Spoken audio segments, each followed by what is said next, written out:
And we're live. Hello and welcome to a special episode with Maddie ALLin and FreddieQuotes. Whoop, whoop. What's good, Maddie?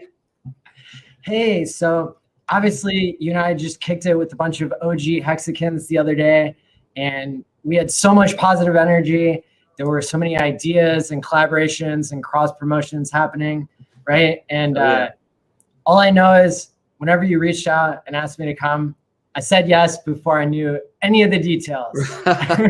Bro, like before I even finished texting, you had responded yes. And I was like, oh my God, get out of here. I was so pumped, man. Like there wasn't a let me check my schedule. Let me do it. It was just an instant, like, bam, like, dude, that took a lot of pressure off, man. Like I sent the text out to some of my buddies and I was like, hey, come on, guys, get in. And a lot of them travel. My buddy Burner, he does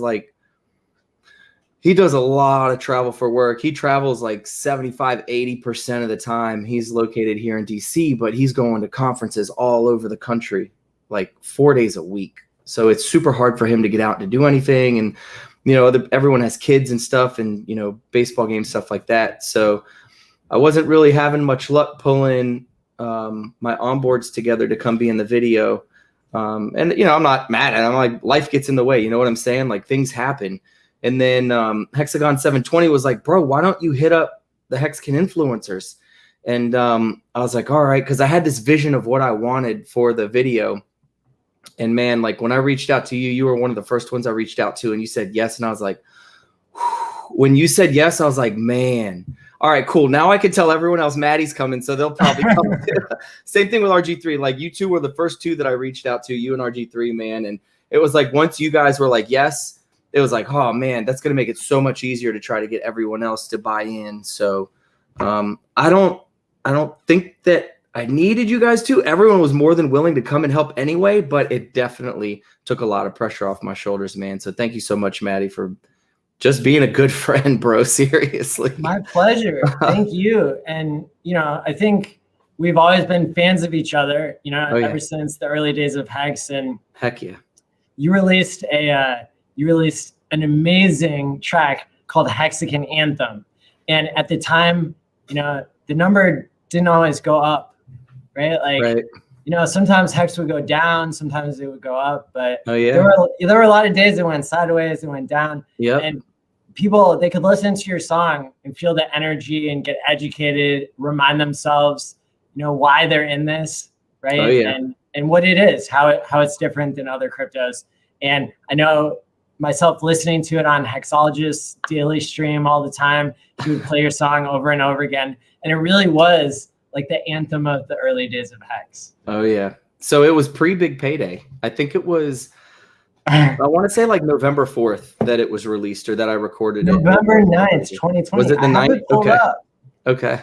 In case we want to like, you know, do that as our intro maybe. Oh man, I'm not opposed to it, but I don't know. I'm sure these people hear it, and I don't know. I mean, we could do it, I guess, if you want to. Yeah, hell, why not? What the hell? I guarantee everybody loves it, and hell yeah, it's really gonna like. Oh, I gotta share with sound here. StreamYard. Here we go.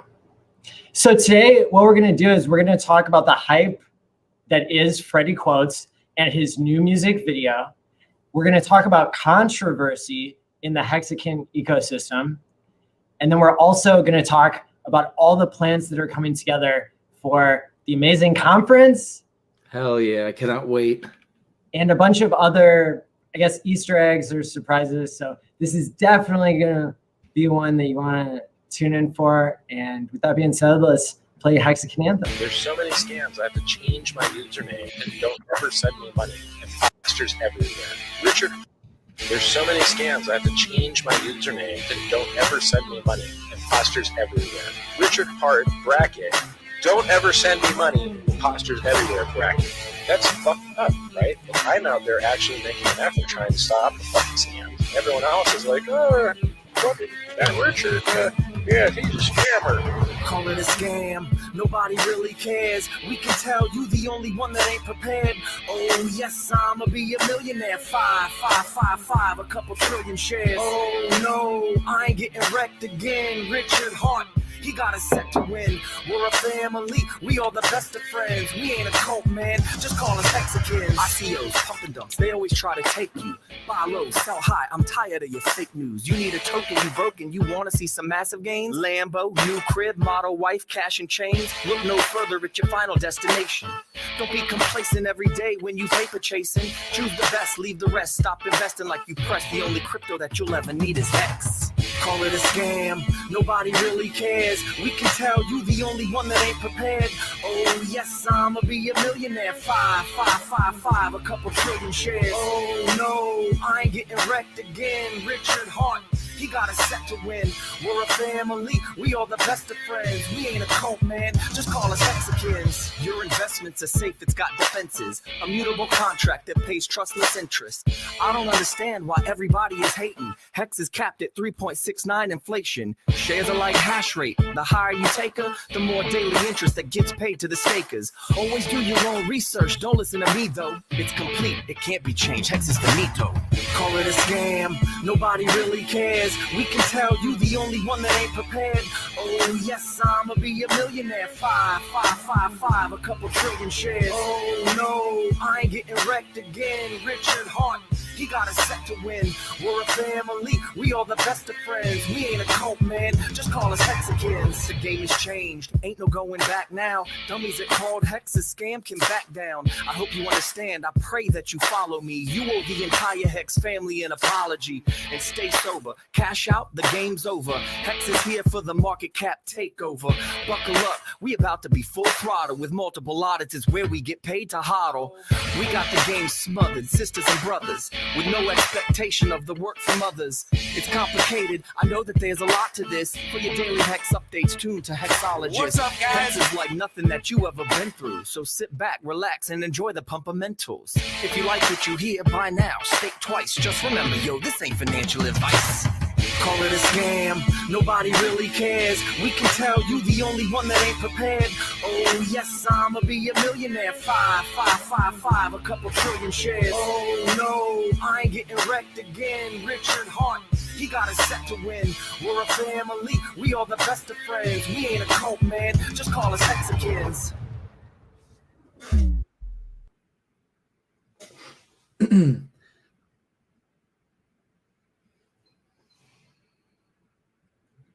I don't think I can hear you. Yeah, awesome. There you cool. go. I'm not muted anymore. Okay. This is Hey, not my let me- first time on YouTube. Let me give a big shout out to Seth, man, who made that video. He just hooked it up. Like I wanted something to go out on YouTube, and he was like, "Bro, check out what I made." And I'm like, "Oh my god, this is awesome, man!" And Seth Mendoza, he's an OG, man, like super old school Hexagon. I think he might be a day one Hexagon, but definitely an OG, and made the video and didn't ask for anything. I should probably send him some HEX. Like, I feel bad I never did it. Like he hooked up that stupid video, man, and it's so dope, and it's got like 10,000 views, I think now. It gets about 1,000 views a month, which is pretty crazy. Yeah, you guys made history together. And Yeah. that, I mean, and there's a lot of people, you know, one of the lines of the song says, "I'm gonna be a millionaire," right? And that, Yep. you know, that was written before many of us were, right? Yep. Oh yeah. It's crazy, man. Like if that's all I have to do to manifest, you know, things into, you know, fruition is just rap about it, then man, this next song should be awesome. I already know it is because I listen to it every day because I have That's a awesome. secret copy of it. So So I had people, when everyone was here this past weekend, I think someone asked, they were like, "Man, how do you not just want to send it out to everyone?" And normally when I do a track, I send it to all my boys or whatever. Like I'll send it to my wife and she can listen to it. And it was awesome being able to send it out to some of the Hexagons because it really quenched my thirst for wanting to ship it out. So I just didn't release it. Boom. Usually when I do a song, I just boom, throw it out there. I think literally the same exact day that I recorded the song with Chris, the Hexagon Anthem, I sent it to Richard, and then I sent it to Hexo, and then I sent it to RG3, and like went on his show that night. Hexologist debuted it for me. I think maybe it was the next day after I recorded it, but I mean, it was almost right away. But with this one, I had a vision once I came up with the name of the song, the Furu Eulogy, I was like, oh my God, this would be the dopest video. And then everything just kind of fell into place, man. It was just freaking awesome. So I didn't want to release the track yet, but being able to send it out to a couple of you guys was awesome, to the point where it kind of quenched my thirst for wanting to release it to everybody. Yeah, because I would expect that it's going to hit the algorithms way better and maybe reach more people if it drops as an original music video where the song hasn't been released yet. I mean, the algorithms index that stuff, and it'll build much more hype, I think. And now the other thing about hype I know, and about surprises that a lot of people can vouch for, you know, I can vouch that this is going to be an amazing piece of work, is, you know, when people, you know, some people don't like surprises, and some people, I think they, you know, might be imagining, I don't know, some sort of controversy or something. And I know that my personal policy on controversy is I try to stay out of it and all that. But what I really like to see is everybody getting along. And I see you as somebody who's brought a lot of people together. And that's what I saw when I went out there. And it seems like there were so many people there who all have YouTube channels, who all, you know, are as different as can be, but all came together because we all trust you, because we all wanted to be a part of this next step of history. And that step is actually even bigger than the music video. And so I know that people are really going to appreciate it. But I think right now in the suspense period, you know, some people, they're not sure what to think. Yeah, I mean, it can be pretty controversial, just the name of the song, and I'm sure the videos were out and there's caskets laying around, and, you know, people doing the casket dance, you know, and getting side clips and videos and snippets. And there was a lot of things that we did there just for the music video. So when you have your camera crews and directors and everybody come in, you want to get as much content as you can. So literally as someone thinks about something, you're like, oh, let's do this. And you're like, okay, cool, let's get it. Doesn't necessarily mean it's going to make the final cut.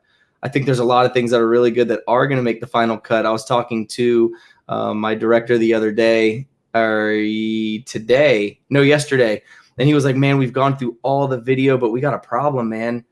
And I was like, what's that? And he was like, we have too much awesome content. Like it's going to be so hard to pick what comes in and what goes out of this video.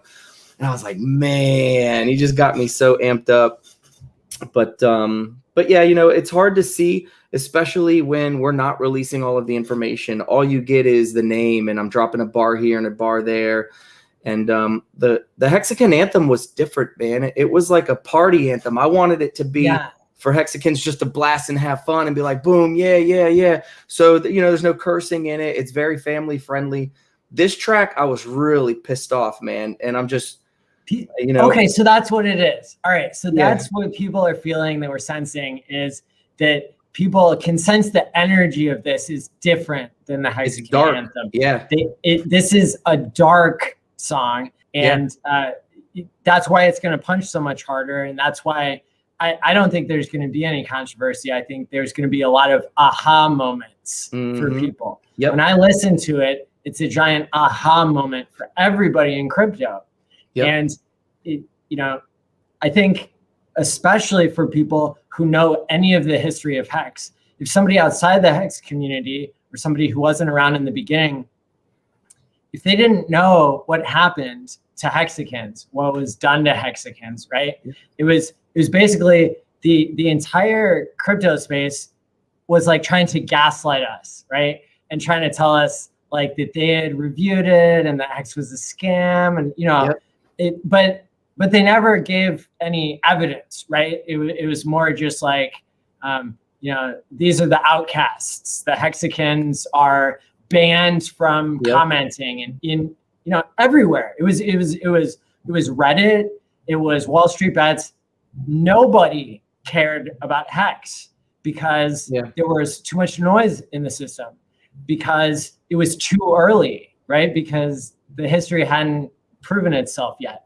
And so maybe if a bunch of investment bankers and a bunch of legacy whales had gotten into Hex, maybe it wouldn't be as great as it is today, right? Correct. But Hex succeeded not only in having a 10,000x return that it was designed to do just in the first 2.5 years, and achieve that in 1.75 years, right? But yeah, pretty much.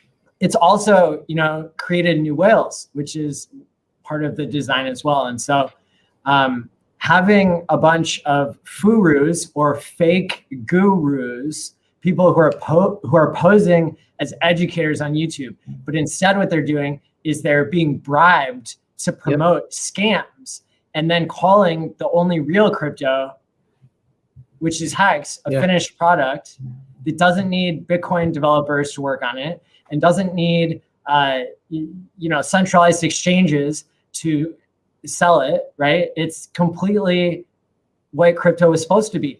And yet every other coin says that. They say that they're what crypto is supposed to be. They say they're helping to make the world a better place. Well, that's not true. Right. All talk and no action on most of them. Now there's, maybe a couple out there that do what they say, but I mean, the amount of projects with admin keys and just straight garbage out there, man. So just as few as, I think 2 months ago, I was in a Facebook group. It was like altcoin investors or something like that. And I was in there and I literally said, we're in a bear trap, right? We're going to see a correction. Bitcoin's going to drop to 10K and Hex is going to go to the moon. And I got kicked out and banned from the group for literally saying that Bitcoin was going to drop to 10K in the next 12 months and that Hex was going to continue to moon. Kicked out. And that's just 2 months ago. So, I mean, and it's because they don't own it. So so the world is already proof of stake. If you don't have a stake in something, then you're not going to promote it. You're not going to tell the truth about it. And that's why Hex is a truth engine. And if those documentary guys, if they know, once they figure out what's going on in Hex and what's going on in the world, once they really think about the lyrics in your music video and watch the Hex 2020 rewind, they're going to realize that that's the name of the documentary, is Truth Engine, because Hex is the greatest truth engine to ever exist because it literally pays people who do their own research. Give me 1 second. Yeah, man. So it's crazy, bro. Like, and see, you said that the other day too, like when we were recording, that Hex is a truth engine, right? So it's like, it's going to weed out the bullshit. It's going to weed out everything else. But let's take a step back. So this song, man, like it's completely different than Hexagon Anthem. So I can understand why there may be some controversy over it. And like even when I was writing it, I try to keep the mentality of positive, abundance, gratitude. Like this is the mentality and mind state that I have to live in constantly, right? And because I've lived in the other one, I've lived in the constantly expecting what I don't want to happen, just automatically thinking the worst thing's going to happen. Like I've lived that way. I lived that way for 27 years of my life, and it got me nowhere. And if there's people now who are watching now who haven't seen my Hex talk from the conference this past year, go back and watch that, because I talk about that there, where investing in your thoughts is going to get you further than most investments in your life will. Right. It's amazing. Your talk from the conference is amazing. Thank you, brother. Well, I mean, it's all true. And I lived it. Right. So I had to get out of that mentality to write the song. And it was hard, man. Like there were multiple instances where I had writer's block. And so again, I'm going to go back to my sound engineer, Chris Lee. Like this dude, he is a genius. This guy, he's just so good at what he does. He's been recording his own music for 20 plus years, right? And writing songs, and he's won awards from radio stations here in DC, like hip hop stations. I think it was 2009.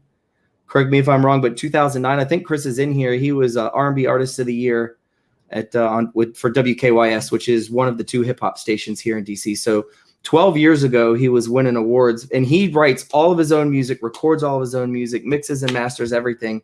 And I'm just so lucky to be friends with this guy. We were roommates for a couple of years, and I've always had a passion for music, and that's kind of what drew us together originally, was our passion for music. And then, we developed a friendship, and then we became roommates, and that was super cool. And then he moved out and got married and all that stuff. But he's just really good. But I digress. there were a couple times where I had to hit him up and be like, man, like I'm just having a tough time with this or that or this or that. And he'd say, you know, he'd throw a bar out there and be like, I'd be like, oh, that's dope. Yeah, okay. And he would just kind of shift my focus, and he knew the questions to ask to draw out of me what he knew I wanted to get out. That's amazing. So yeah, man, super cool. But just I had to shift my mentality. So it was a little bit more difficult to write this song. But once I got into that mentality, it was just like raw emotion.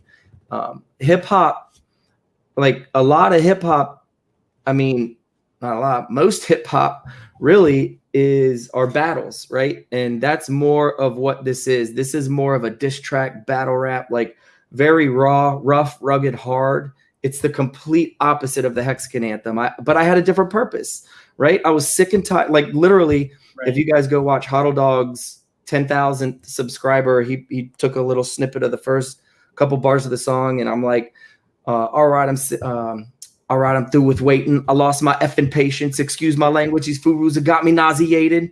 So like I'm like, oh, it's just raw, man. And that's the start. And everyone who I play the track for, they're like, it starts, not that it starts slow, but it just gets even more rough. Like after the first couple, like it snowballs. And by the end of the song, it's just like, oh my God. I think the first reaction that most people are going to have when they're done listening to it, their jaws are going to be like, wow. And because I'm not playing, and like I'm everything I say is fact. It's factual.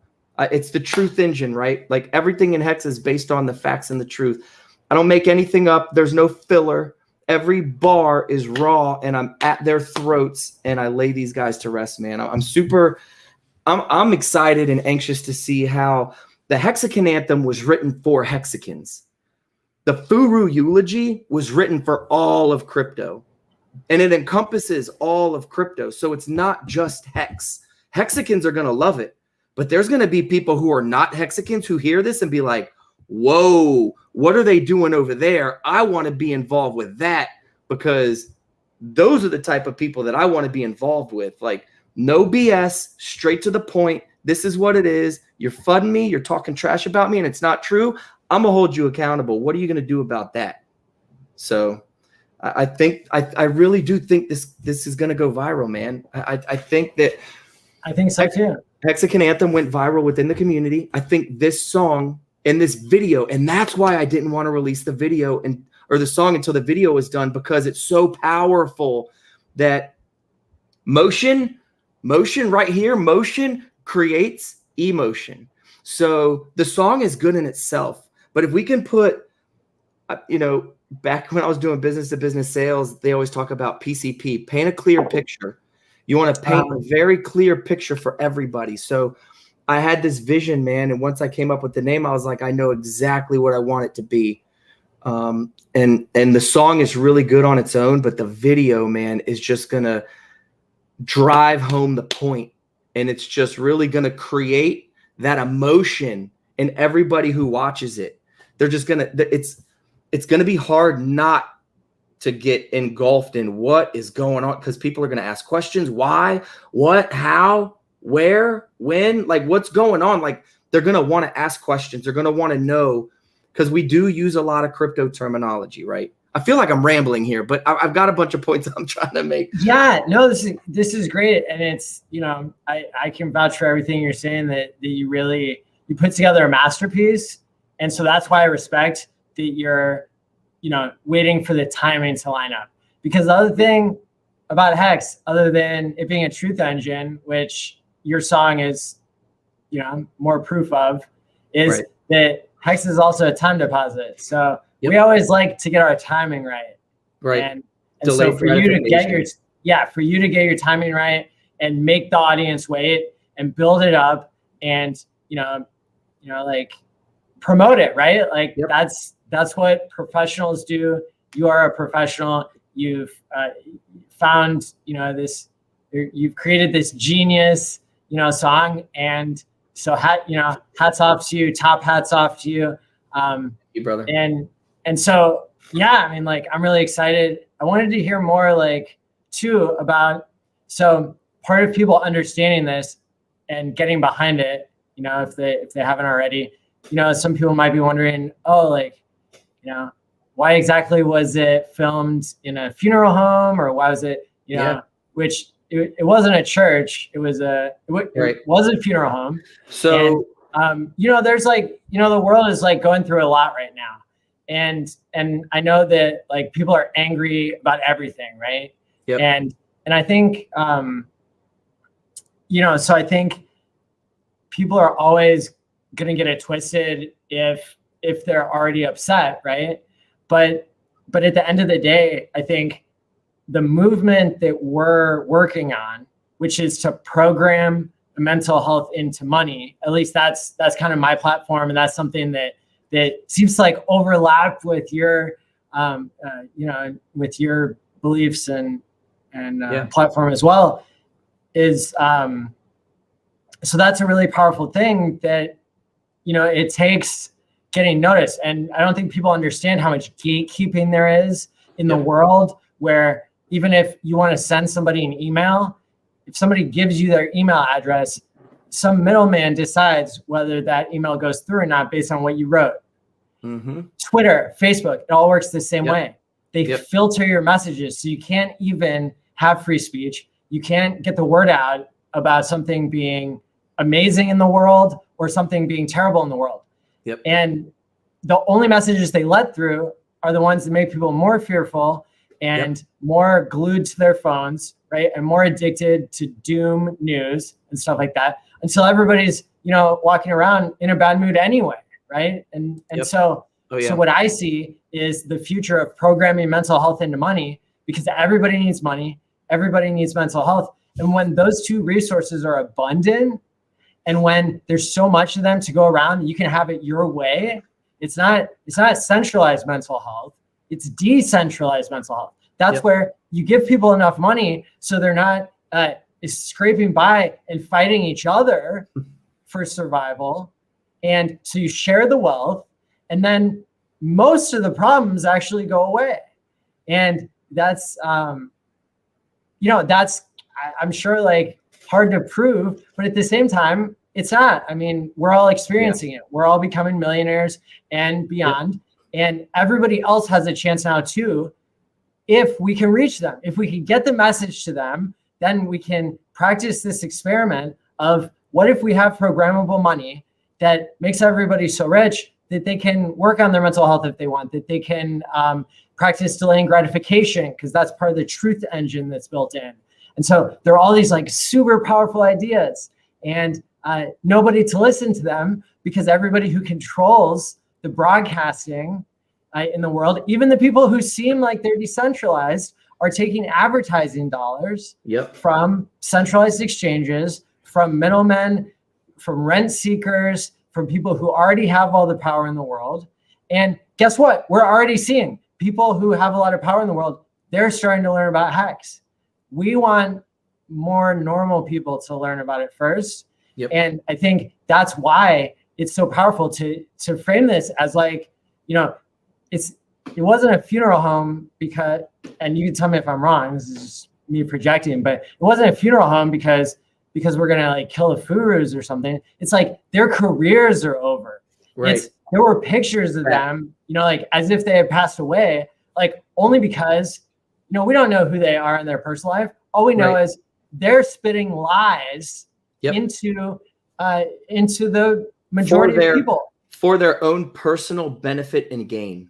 Correct. And that's what pisses me off. And let me take a step back, because absolutely. So this goes into, and you hit on a bunch of really good points there, and I took a couple of mental notes on. Let me jump in real quick. So I'm very big in my faith, right? I say it all the time.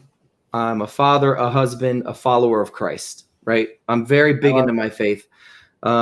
Everyone was here on Sunday after the shoot, and we stopped, and everyone said grace before we ate. And that's not an act, like that's every meal. Like my son is 2, and one of the only words that he knows is amen.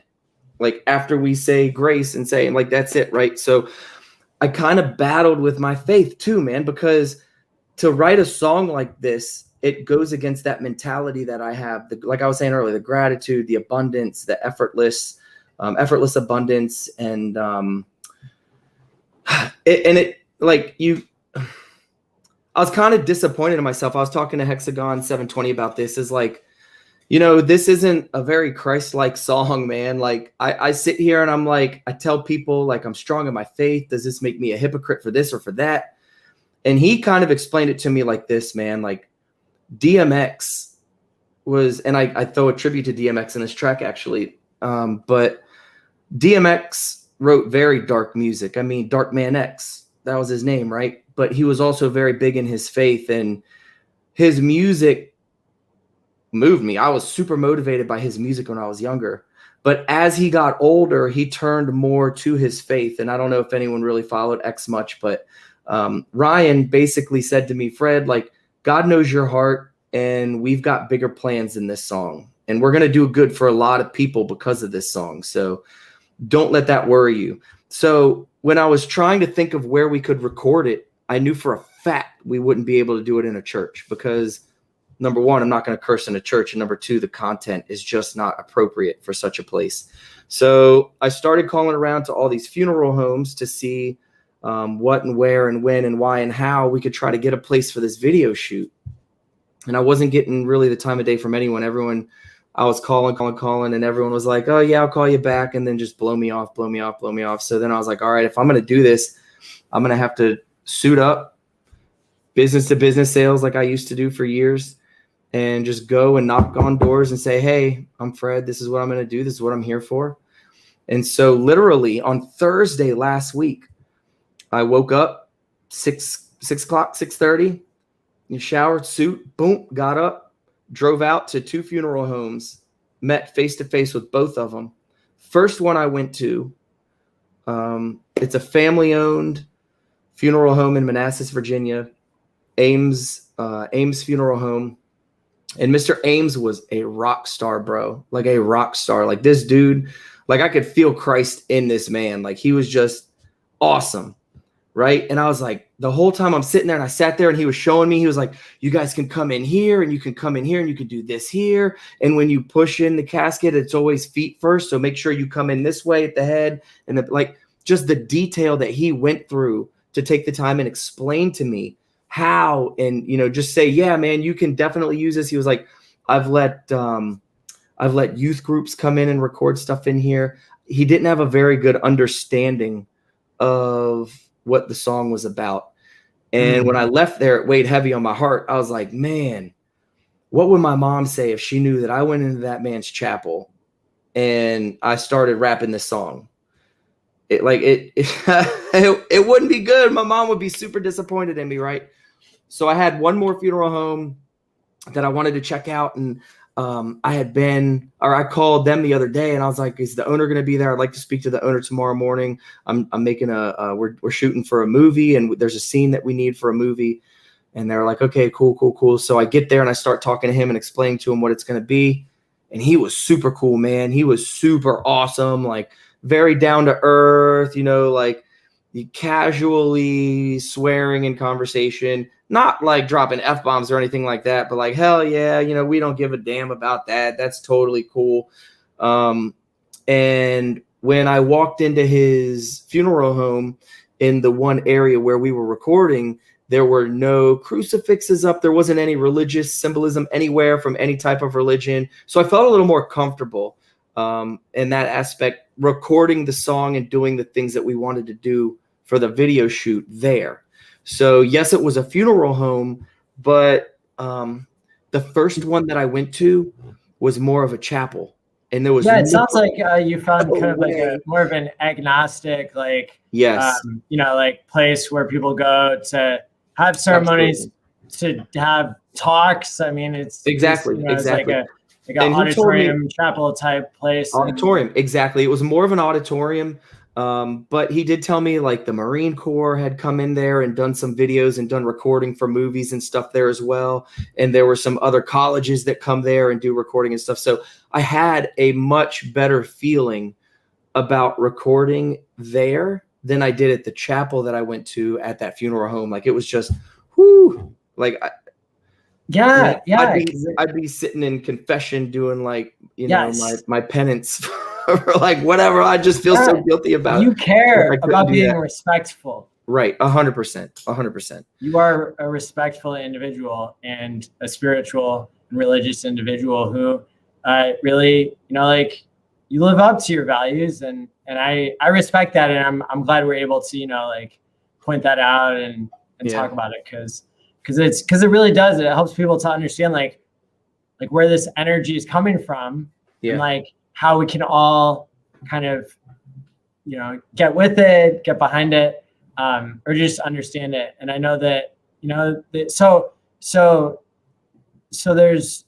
the mood, how would you describe the mood of the song? The mood. Real quick, I just saw Hexagon 720 say something in the chat. He said, we blessed the walls and we were done too. So as soon as we were done and we had everything cleaned up and we moved everything out, cars, trucks, everything loaded up, we did like him, Hexagon 720, and I think Nardo came back in, and then my neighbor Bird, we all went back in and we just said like a little prayer in there, just gave thanks and said, thank you, for bringing everyone together, allowing all of us to come together, let everyone travel home safely and all that stuff too. So even after we were done, like I still felt the need, because it is a place of reverence, right? There's people who celebrate the lives of the people that are no longer with them anymore there. So I didn't want to leave it that way. And we had fun in there, man. There was a lot of laughing. We had a good time. But at the same time, we were respectful, and the owners were there. They were super cool too. They were taking pictures and videos and all sorts of cool stuff. So that was awesome. The mood for the song. So specifically, what do you mean, like the mood? Like so the mood of the song, I think it's very, like you said, it's dark. It's also it's driving home, right? This like these truths and how the basically the death of the Furu, right? Like that. So a eulogy is, right, it's an account of somebody's life. Yeah. So the eulogy, exactly. The eulogy is the account of someone's life at the end. And so that's what I wanted to do. These guys, they don't even know it yet, but their careers are over.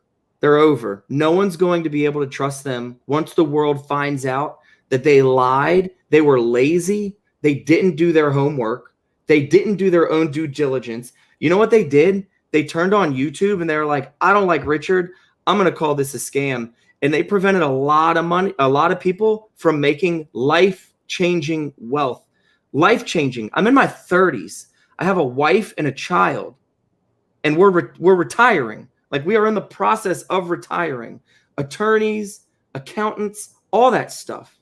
And before this year is over, we're going to be retired. I'm retiring my parents. I'm retiring my mother-in-law. I'm retiring my cousin and his wife and their kid. You know what I'm saying? Like, life-changing wealth, generational wealth. And we didn't even put anything crazy in.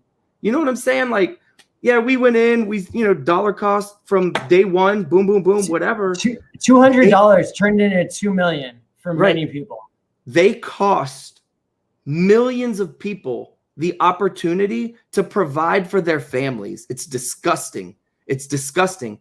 These people need to be held accountable, and they don't know it. But when the world finds out who these people are and what they did without their research, without taking the time, without putting their bias or hatred for Richard aside first, people are gonna be pissed. I mean, they might end up in prison, right? Because this isn't just that they were wrong because they didn't do their homework. This is they were bribed by these leverage trading places that know people get addicted to leverage trading, that know that they have corrupt practices for which coins they include, which coins they list. They want to own the coins before anybody else, before they list them. And so that is not a free market. That's a manipulation of a market.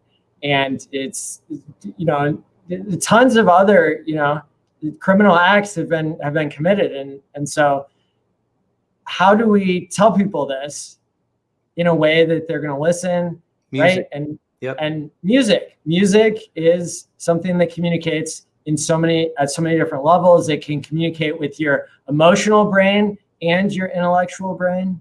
And, that's what this really does for me, is it it's vindicating. It's cathartic, right? It covers the pain and the anger, and it gives me hope because the song is so good. Yeah. And it explains it too, you know, like it explains it. So Hexagon Anthem, it's funny, man. Like I play that song for people who aren't in crypto and they're like, oh yeah, it's catchy. But what does that mean? What does that mean? Like, what does this mean? What the 3.69 inflation? What do you mean immutable trust or immutable contract, trustless interest? What is that? Right. So this song is for people in crypto, right? Not just Hex, but people in crypto, but it's going to capture the attention of people outside of crypto. So they're going to ask those questions too. It's crazy, man. Like I'm telling you, I just have this feeling in my gut that this song is going to go viral, and I can't wait, man. I can't wait. Gosh, we're waiting for some video to come through on Friday, and then God, I hope by next Friday, man, we can drop this track, man.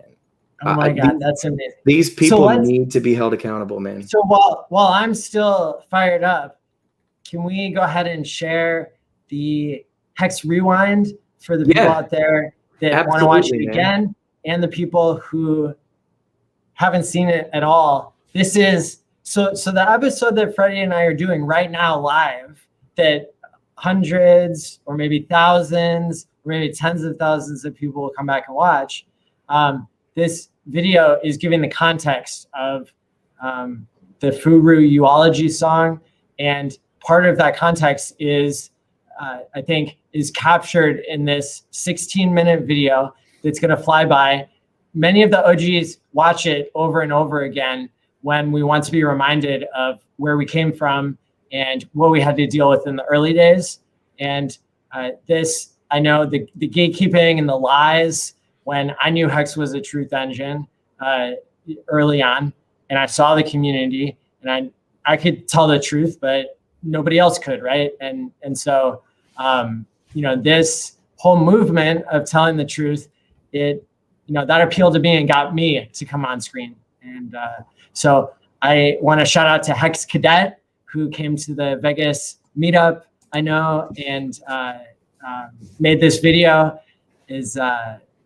Thank you for making this, and we're going to go ahead and share it here, and then we're going to come back and talk more.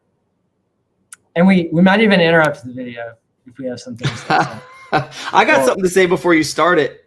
Sounds good. So I've never said this because attitude of gratitude, right? Mentality of abundance, but kind of upset Hexagon Anthem wasn't in the 2020 Hex Rewind. I'm just saying, I'm just going to throw that out there. It's all good. It's an awesome video. All right, we can play it now. I'm just kidding. It's nothing but love. So you want to get rich.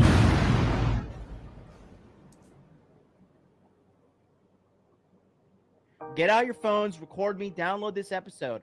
Hex coin is 1,000% a scam coin, and so many people are going to get wrecked. It is unbelievable how unethical this fat is. Man, you need to just be quiet for a second. I'm going to try to keep you out of jail like I tried to keep Charlie Shrim out of jail. And this is why I was telling you how you are going to either get a cease and desist order. Great. I got a cease and desist. But I'm not going to I'm not going to be a really smart guy and read the law and put a lot of effort into it and do the best job I can as a human being to be thoughtful and considerate and build a new innovative product that actually fills a niche in me. This isn't a new innovative product. This is tell me the other blockchain CD. Look, you're calling it a blockchain CD. Yeah, but it monetizes the time value of money. It's the only.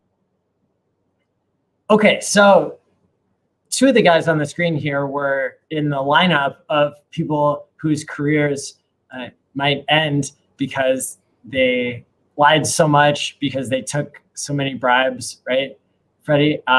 We've got the lawyer there, and then we got Tone Base. Yep. And I just want to give the context here that this was like a 4-hour show that they did where they spent the entire time arguing with Richard. on the day Hex was released. Yep. Tone trying Vase, to expose it as a scam. Tone Vase is so unintelligent. He was not able to argue against Richard himself. So he brought these attorneys on to try to argue his point for him. And clearly they didn't know what the fuck they were doing or didn't do anything, any research of their own before they went on stream. So they are some of the guy in the bottom left is the top lawyer in crypto. He, did Charlie no work, Shrem's did lawyer. zero homework. Yeah. Zero homework. Well, he was spitting case law as much as he could, and Richard knew more about it than he did. And he didn't know what to do. So they kept going. They were just trying to wear Richard down. They were trying to just say over and over again, using all these speaking tricks that lawyers learn, right? When they're super effective lawyers. And, they really, all the OG Hexagons who knew about it, we're watching this live. I didn't catch it until the replay, but this is a show that they started where they called out scams. And so the only coins that they had on their show were scams, and Richard went up against them on day one. He was releasing Hex. It was like they were doing the show as Hex was being released, like as the first day ticked over. And so this was a huge moment in crypto history where Richard was the one speaking the truth and everybody else who was bribed was lying. So I just wanted to point that out. The only cryptocurrency I'm aware of that pays you more for locking longer. Look, it's just some like 10th grade economics project. Just confirms your scam that this is a if people exchange their mind pump and dump bullshit that I thought were the only thing I'm amazed about, and the thing I give you a bit of credit for, that is if you found enough morons to put 4 million into this, and God knows how much more, like you found that many morons who believe you're utter bullshit. And fair play. I know you fucked up. I know you got wrecked. You lost all your money. This is all you can do is to scam people to get out of it. But Richard, people are going to lose money because of you. People are going to lose money because of you. So either you're a fucking either you're a sociopath or a fucking criminal. Richard Hart, you're a fucking scammer, just like everybody else. And I'm gonna make a video about it because you actually will never forget me, motherfucker. No, I thought it was funny when you were I'm sharing an your angry screen guy with regards to scammers like you stealing money from innocent victims. That's what I'm angry about. Right.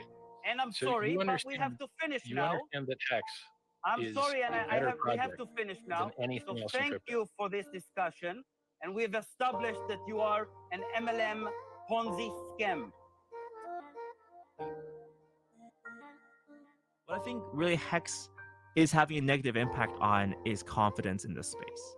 Because unfortunately with Hex, it's your classic get rich quick scheme. A lot of the wording on the website, if you look at it, it's constantly talking about very strong returns on investment. Every day, if you just kind of even look at this, Hex is the opportunity of a lifetime designed to do over 10,000x returns in under 2.5 years.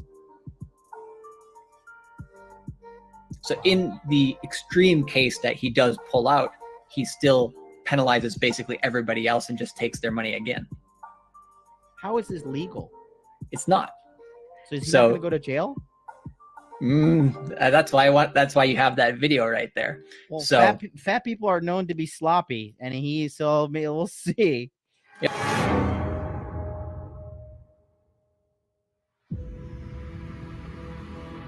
They don't get it. They don't understand. They have no idea.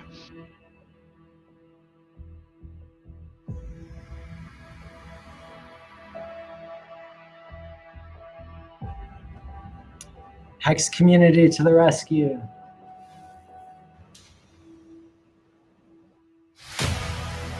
Ahoy, crypto pirates. Welcome to your Discourse Syndicate. Captain RG3 and DC Crypto. What is up, you guys? What is happening? How's it going? My name is Matt. Welcome to day 409 in my HEX journey. I hope you're doing all great. Hey everybody, doing a HEX pep talk and walk. In case you don't know who I am, my name is Silver the Antidote. All right, we're live. Welcome everybody. My name is Maddie ALLin. Yeah, Maddie. Live with special guest Kareem. What's going on, everybody? Kareem is here. The Dream Master of Techmath. Because of my head injury, I was being treated from all these different medications, and I had actually become suicidal. So in the middle of August, I was tempted with taking my own life. And, it was only a couple days later that I made my first stake. And I do the HEX therapy show with Maddie ALLin, and I went over this a little bit there, and it was just, Maddie brought to my attention because he's a substance abuse counselor, a therapist, that, not many people get to go from that low point to a place of normalcy that fast. And, what did I think, did HEX have anything to do with that? And I attributed it to my family, my friends, and God, but it's also HEX. It was also Richard, in this community. I fell in love with the community. Motley Investor here. Welcome back, everybody. Thanks for tuning in today. Contributing to the project in one way or another for about a year. Welcome to Cabana Crypto. Herzlich willkommen zu der Kryptosparbach Show. Mein Name ist ALLin, das ist Patrick. What's up, guys? Gary here, Funding Jim. What is up, EQ? What's up, everybody? Valley of Brand. Friends and new friends. I'm Christopher Carruthers, also known as Palace Satoshi. Just a pleasure to be part of this community, man. There's so many like-minded entrepreneurial people here. Military-minded, liberty-minded, business-minded people in this community. And so we're very fortunate. Motherfucking HEX is kicking the ass and taking names. Jackpot, bitch! Jackpot! Jack motherfucking pot, goddammit! Jackpot! What's up, guys? Welcome to HEX News Live, where you can get your up-to-date view of what's been going on with the craziest day of our lives. Take us. Our bodies are ready. We're ready for the pump. Take us, Richard Hart. Take us to new all-time highs with your beautiful product. Let's go, guys. How's everybody doing today? What an awesome time to be alive in HEX. So you mean this is not where the cult meeting is? This is a really important part. Only use case watch the that has had chart. any adoption whatsoever in cryptocurrency. So that's day one FOMO. It starts all the way up here, right? It starts all the way up here. And then on day two, and like day 3, 4, 5, all the way to day 33, it's just going down. And so there's every reason for people to not be sure. But again, the people who buy HEX at this point, this early in the game, are people who listened to Richard's self-help videos, and he changed our lives. Yep. He helped people to quit smoking, quit gambling, quit drinking, right? Quit gaming. And so he changed people's lives first, right? And so you didn't have to buy into the FUD. You didn't have to buy into HEX as a scam. If you knew already that Richard was trying to make the world a better place, and he had the receipts to back it up. And so some people were accumulating, dollar cost averaging, even when the price went down day after day for a month, over a month. And then what you're gonna see as this epic part of the video unfolds, you're gonna see this giant decrease. It's gonna be so small, you can't even see it. It You can't even see it. And then eventually it's just gonna be a line where this entire data point is just going straight up. And so it's this always blows my mind when I see it. The speculation, store value. So this is him selling the use case. Any adoption. Time highs with your beautiful product. Let's go, guys. How's everybody doing today? What an awesome time to be alive in HEX.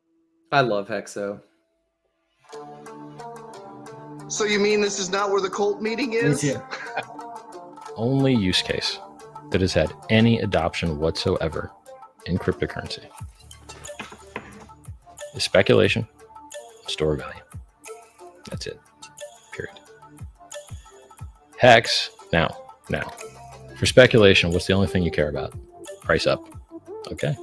Unless you're an option seller and you care about volatility and stuff. But that's such a tiny percentage. I'm not going to go into it.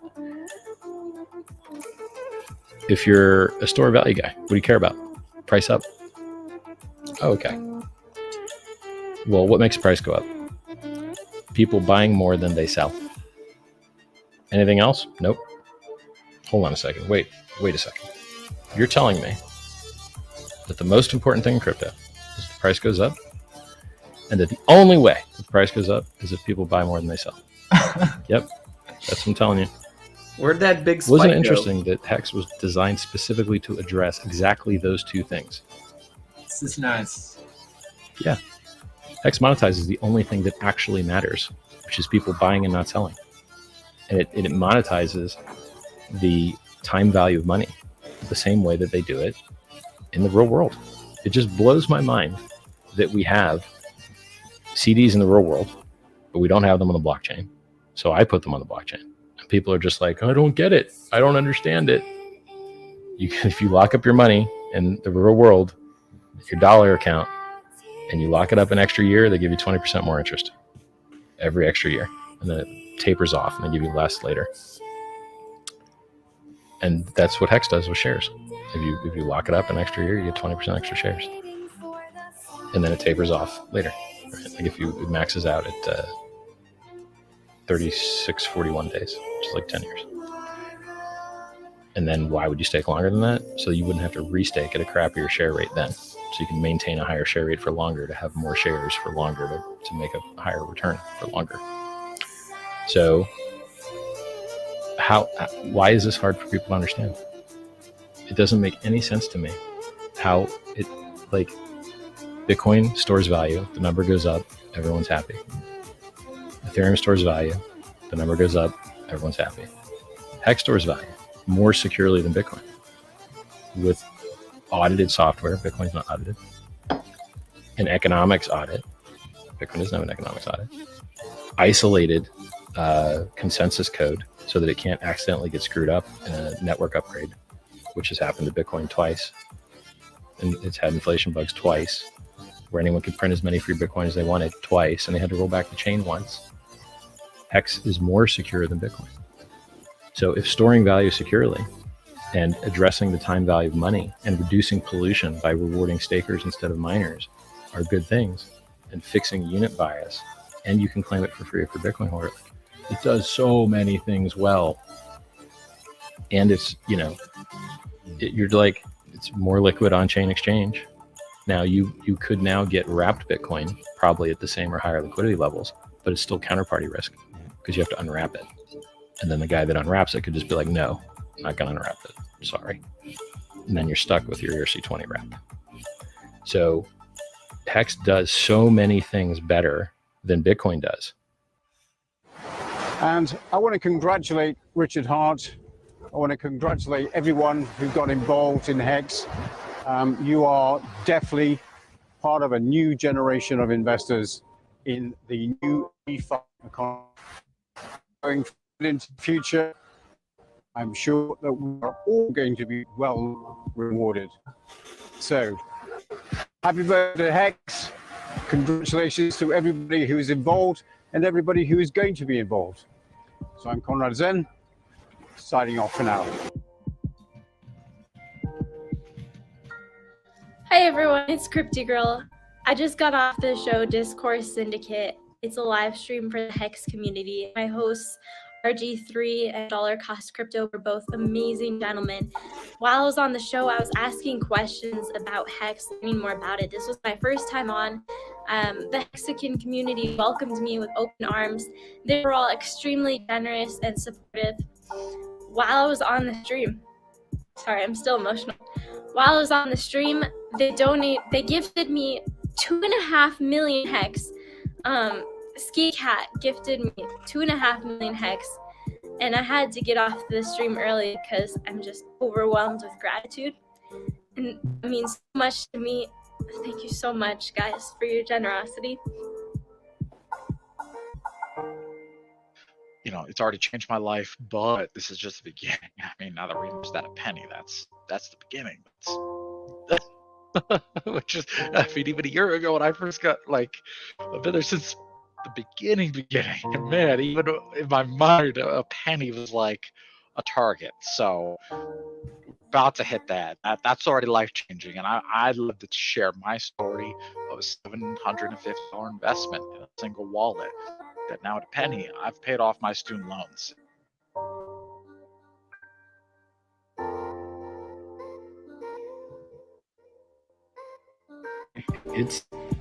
We'll be here for a long time. The code is built to last longer than our lifespans. So, Richard, if the option was available for like a 30-year stake, you bet I would have one of them out there. Yep. I swear to God. We reduced it to leave meat on the table for the new guys, because the new guys need to be able to get some shares too, you know. And so that was a start to making it beautiful, and it's working. You know, people make suggestions. You should have done this. You should have done that. And you're like, okay, yeah, we should have done this. We should have done that. So had we done this and that, what 352x will be higher than, yeah? So what would we be at? Like what, 5,000x year one? You know what I mean? It's like, I don't know, man. Maybe it's really good. You know, maybe it's really, really, really good as it is. And you guys, a lot of you, you know, people that started businesses and tried to do other shit that wasn't Bitcoin, they all lost money. They should have just held to Bitcoin. If you're just looking at it from a money perspective, not from an education, not from a lifestyle, not from a pride thing, but just from a money thing, there's a good chance that you can't outperform crypto. Facts. And there's a good chance that you can't outperform the top performing crypto. And if you go look up the charts and you see which crypto has made more gains in the last year than any other crypto, X wins, period. Just like the pump. Wait, Money's Not throwing hints out, but this is gonna be Mudley at the conference with like a head thing right here. I'm gonna have to have a hype man right next to me carrying that. That'll be a great screenshot. Everybody point up into that thing. That'll be a great screenshot. We'll grab that later. All in the right direction. RG, Dappin. Thanks. I'll get that screenshot. To conclude the conference. That's a good thumbnail. There we go. Yeah. All right, guys. I love you guys. You're the best. I'm out. Thank you, Richard. Love you, Richard. Thank you. Respond to me on Telegram. It's been a huge success. We're closing in on 7.5 hours for the stream, so we're going to go ahead and call it that it's been a super successful conference, and it wouldn't have been such without you.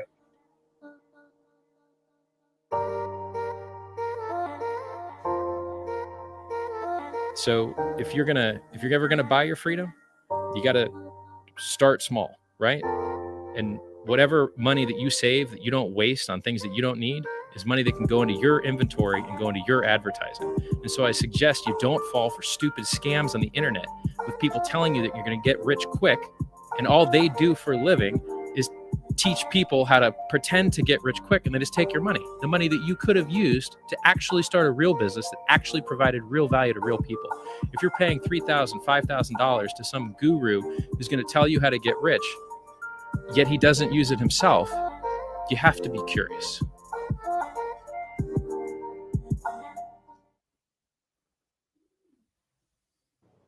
Ski cat.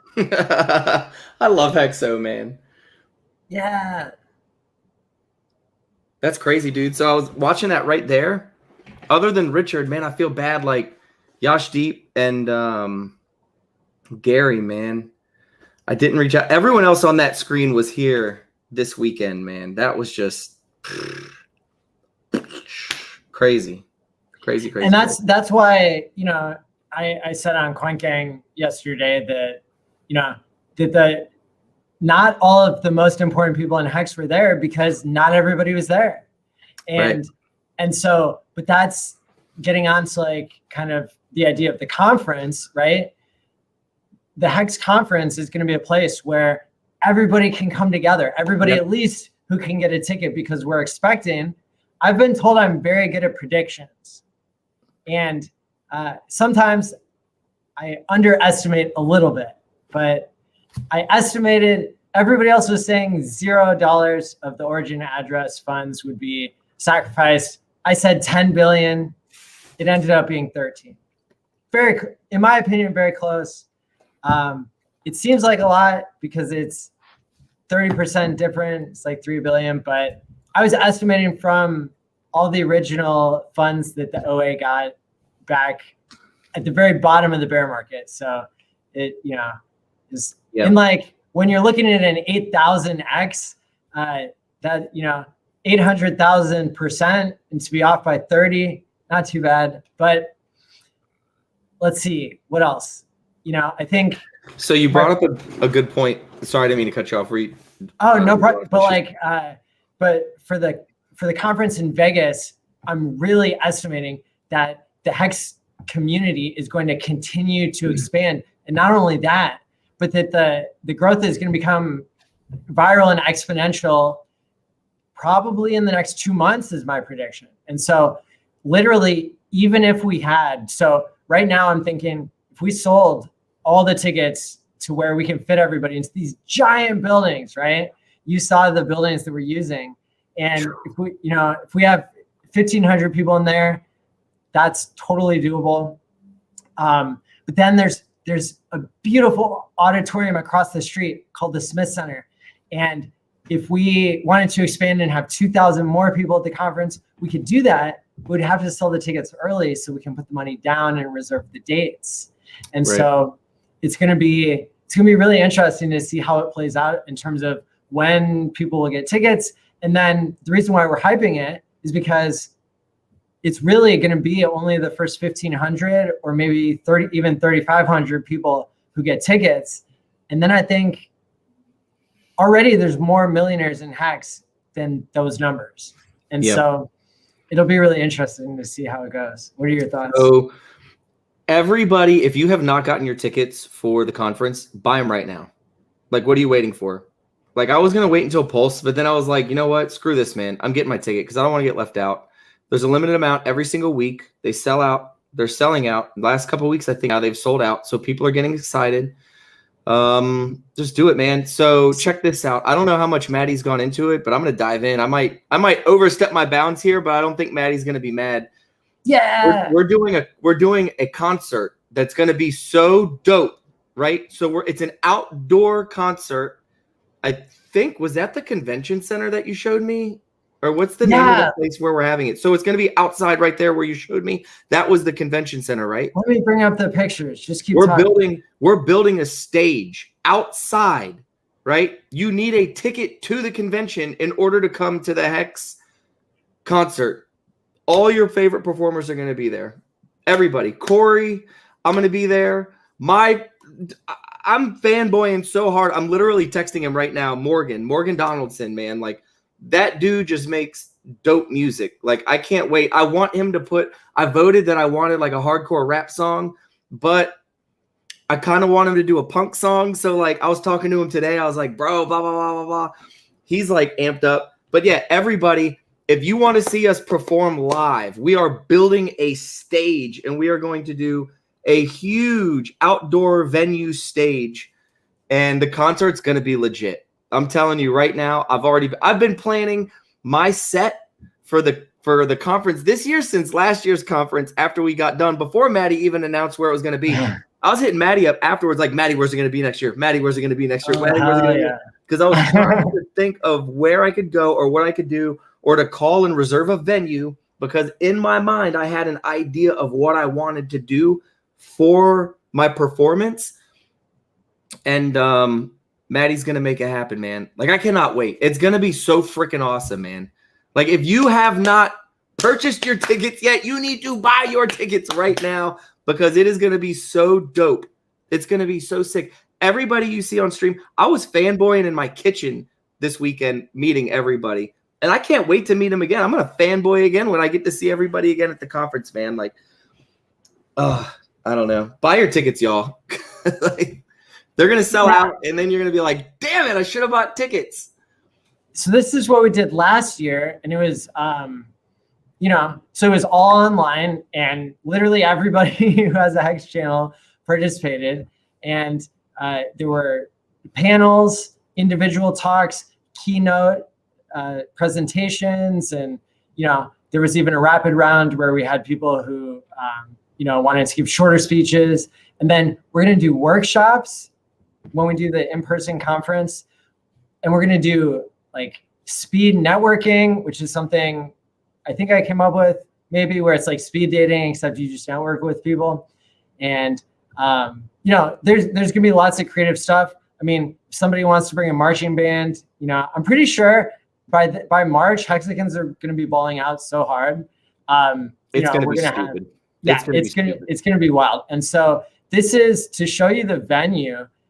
This is the building. So there's 4 buildings here. We got the one that was built most recently, and this is called the World Expo Center, or the World Market Center, and their conference branch, or their conference building, is called the Expo. And so, of course, the name of the conference, other than hexconference.com, is going to be hexpo.vegas, because it's an homage to the original World Expo, which most people in the United States know of as the World Fair. But internationally, it's known as the World Expo. And that's where new technologies like electricity and, I don't know, lots of other important stuff, they were first debuted, these new technologies, at the World Fair. That's why everybody thought the World Expo was so cool. Well, Hexpo.Vegas is going to be similar, because we are introducing the future, you know, of financial technology to the world. And so we're going to do that in all the ways Hexagons know how. We're going to be giving speeches. We're going to be, you know, all having meetups, having our awesome energy, meeting each other, confirming that we're not all bots. And then in between all these buildings, there's this giant space, and we're going to be able to have the conference there. I met with all the executives about 2 weeks ago who run this whole thing, and they, you know, walked me through with their facilities managers and their audio engineers and everybody who, because their staff are going to be the ones that, you know, serve the lunch, you know, that do the conference registration, because that's what they do every day. They're going to be building the stage and you know, meeting every single kind of like thing we can think of. And then here's another view of the World Market Center. And then across the street is this, you know, there's another beautiful building that we might be able to get if lots of people buy tickets ahead of time. The conference is meant to fund itself. So all the money that goes into the conference, you know, that's being used to hire people and to provide value. And so the earlier you get that value in, the more we'll be able to provide, because people aren't going to show up to work, and the, you know, merch isn't going to get made to give away for free, and like, you know, all the contracts and reservations and stuff, the food, it's not all going to just magically show up if people pay at the last minute. And so that's why, but as we're kind of speaking of this and how scarce the tickets are probably going to be, and here's a version of what the schedule could look like. And so there's, you know, there's panels and keynotes and workshops and lunch and all these, and then the dark green at the end is the concert. So we're going to be building our own nightclub and having a concert, live conference with people, and, you know, people who have made Hex songs. There are about, I think, 25 or 27 Hex songs that I've found so far, and I put them all on a playlist, and it's called hexcds.com. So if you go to hexcds.com, it takes you to a playlist that has all the Hexagon songs that I could find, all the different raps and stuff like that. So let's see. This will answer all your questions. And then also we've got, so the reason why I know that all these tickets are going to sell out is because if we sell only 39 tickets every week until March, then that'll be our max capacity for one of the buildings, and we'll have to reserve more, but other groups might come along and reserve those first. And so that's how we know that that there might be a limit, unless people buy tickets early, then we can maybe sell more if we reach a certain point. And so the reason I know these tickets are going to sell out is because Abid and Patrick are traveling around the country on their US road tour, literally going to be filling up, you know, auditoriums, conference halls, you know, parks, anywhere they can find. They are onboarding people, and they, you know, they're onboarding 50 people. There's Staker app is onboarding 500 people a day, right? That's like, wild. There are going to be so many people coming in. This is before Pulse teaches everybody in crypto a lesson. So you can only imagine just Hexagons, just millionaires, you know, like we're making too many of them to even all meet up in one place. And so that's exciting to me. And my excitement has gone so extreme that I actually bought a DeLorean. Like in Back to the Future. And the DeLorean is one of the best preserved DeLoreans in existence, but I'm not going to glorify the car. I'm not going to worship it. I'm going to drive it to all the HEX US Road Tour meetups, starting in Boise when I get back from my international trip with Kareem. Boise is where Hexologist is at, so I'm pretty sure that's going to be an epic one. And then that's going to kick off the Midwest. We're going to be driving around all the stops in the Midwest and on the East Coast and in the South, leading the way to the HEX conference in March. And to me, I didn't mind to spend, a little bit of money on the DeLorean because to me, it is a symbol for paying your future self and for bringing attention to all the mental health benefits that can be programmed into money and that already exists in HEX, which supports people's delaying gratification. And instead of borrowing from your future self by living in a world where you have to live on credit, now you can live on abundance. And that's a situation that it changes our relationship with money. And just like that, it changes our relationship with time because we buy our freedom and we have time to spend with our families and our loved ones to create the change that we want to see in the world. And also, right, because we have improved health benefits and improved interpersonal skills whenever we are living in an environment that is not trying to steal from us and is not forcing us to be in a survival and a scarcity mindset, to not live in fear and to not try to scrape by when there's plenty to go around in the world now. And so to me, it's a lot bigger than just getting rich. And it's a lot bigger than just driving a DeLorean. But hey, let's do it. Yo, the chat has me rolling right now. Maddie McFly, 36.9 gigawatts. Oh my God. That is right. That is right. Dude, you should buy the Marty McFly Nikes to complete the look, someone said. I am open to it. Let's do it. The Nike has them. They're like the auto lace, like all this technology. They had to come out on those. Someone in the HEX community could probably put us onto those, but yeah, man, the conference is gonna be dope. Like I cannot even wait.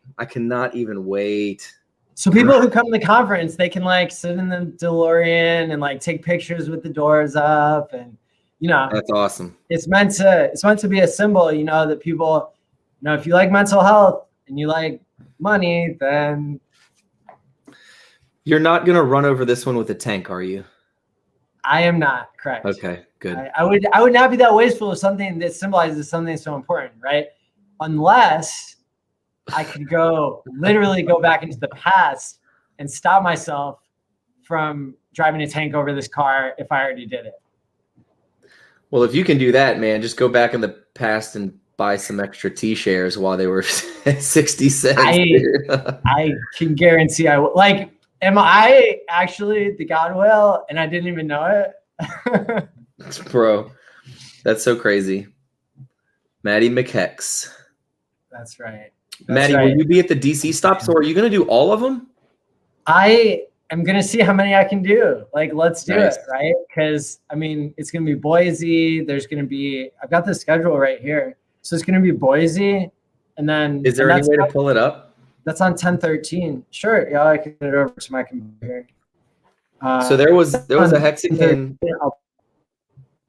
I didn't mean to cut you off there. So there was a Hexagon who's really good at charts here at my house this past weekend, and they said $1 Hex basically between now and October 13th. I'm not going to throw his name out there, but I believe I trust him. It was I was like, damn, super bullish, man. Just waiting for this pullback and then just launch. And the date that he had mapped out was right at October 13th. Yeah. So this tour is going to be in full force. by the time I'm able to join when I get back from my international trip with Kareem, and then so on 10/13, they're telling me that they can have the car ready to like go from preservation mode to basically going on the highway mode, because this car literally is so well preserved. It has the perfect tires that it was originally made it with. Like, and Holy so cow. 40-year-old tires, even when they're in perfect cosmetic condition, they can't go fast on the highway. Right. It would be a safety You'd have hazard. blowouts. So, yeah. yeah. And the DeLorean, like, it already has to basically get kind of like rebuilt a little bit because it wasn't made the best. It was just, it was just made like with a lot of love and like futurism. So I love it, man. It's going to be awesome. I can't wait. yeah. And so people will be able to see me take pictures with the car, spread the message of HEX, whether you're new in the space or you've been around a long time.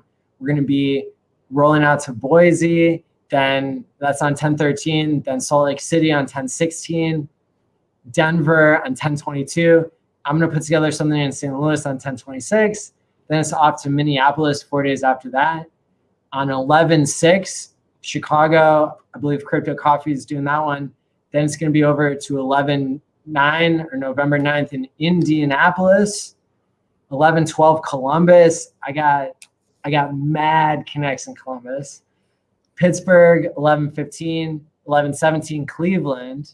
And it goes on and on, right? Toronto, Boston, New York, Washington, D.C., Richmond, DC. Charlotte, Atlanta, Orlando, Miami again, Tampa, Mobile, Nolens, Houston, Dallas, Austin, Texas, San Antonio, Albuquerque, Phoenix, and finally Las Vegas for Hexpo.Vegas. Damn. I'm going to try to make as many of these as I can. So I think by the time they roll here to DC, I'm like right in the middle of DC and Richmond. So we might be out of here by then, though, because we're going to Florida very soon. We've got a trip planned here in the next couple of weeks. We might be closed on something down in Florida by then, but I would like to be at the DC, at Richmond.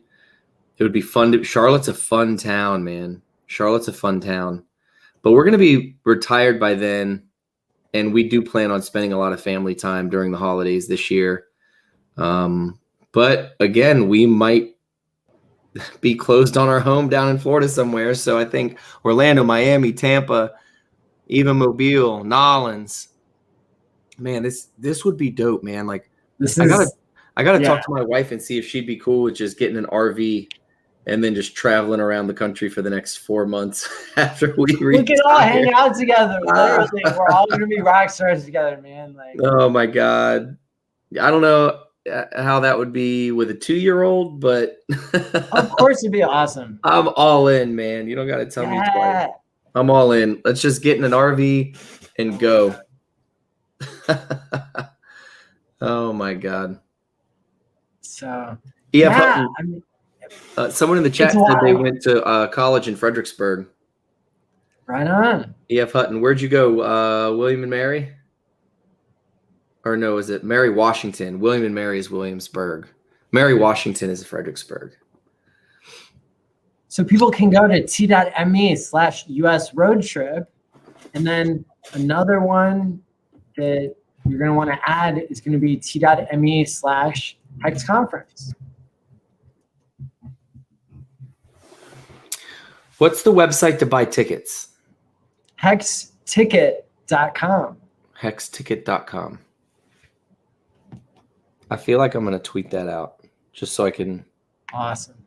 Yeah, and that goes to the Eventbrite pages that we have set up. We're going to release the tickets periodically. If the demand starts to be really high, then we might consider trying to sell a bunch of tickets all at once so we can add a venue, because it's all across the street from each other. This is our team there, FreedomTV.info, that I've partnered with T-Money and Lewis, and you all met those guys, Rainmaker.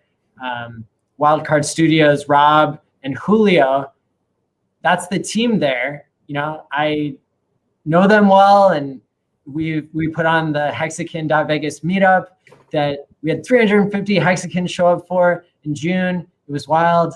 And, you know, so that's a team that we can count on.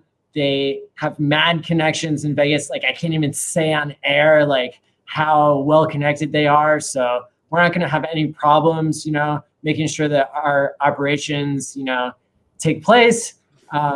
And so it's good to be connected, you know, politically and being able to really deliver on our promises, be our own truth engine, right? And so this is, I mean, it's all connected, right? Because Abit and Patrick, they're working with Freedom TV.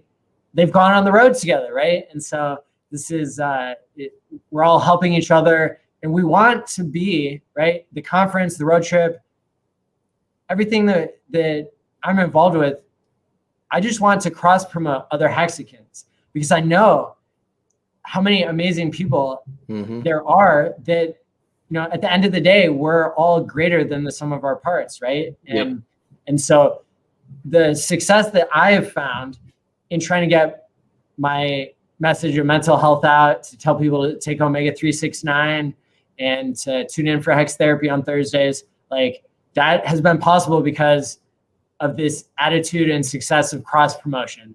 And so when I tell everybody, like, you know, go follow all the other Hexagons, go to hexstreamers.com and see the 24-hour lineup of people streaming Hex. Like, you know, I mean it from the bottom of my heart that I'm really proud and honored to be a part of this community of so many awesome people.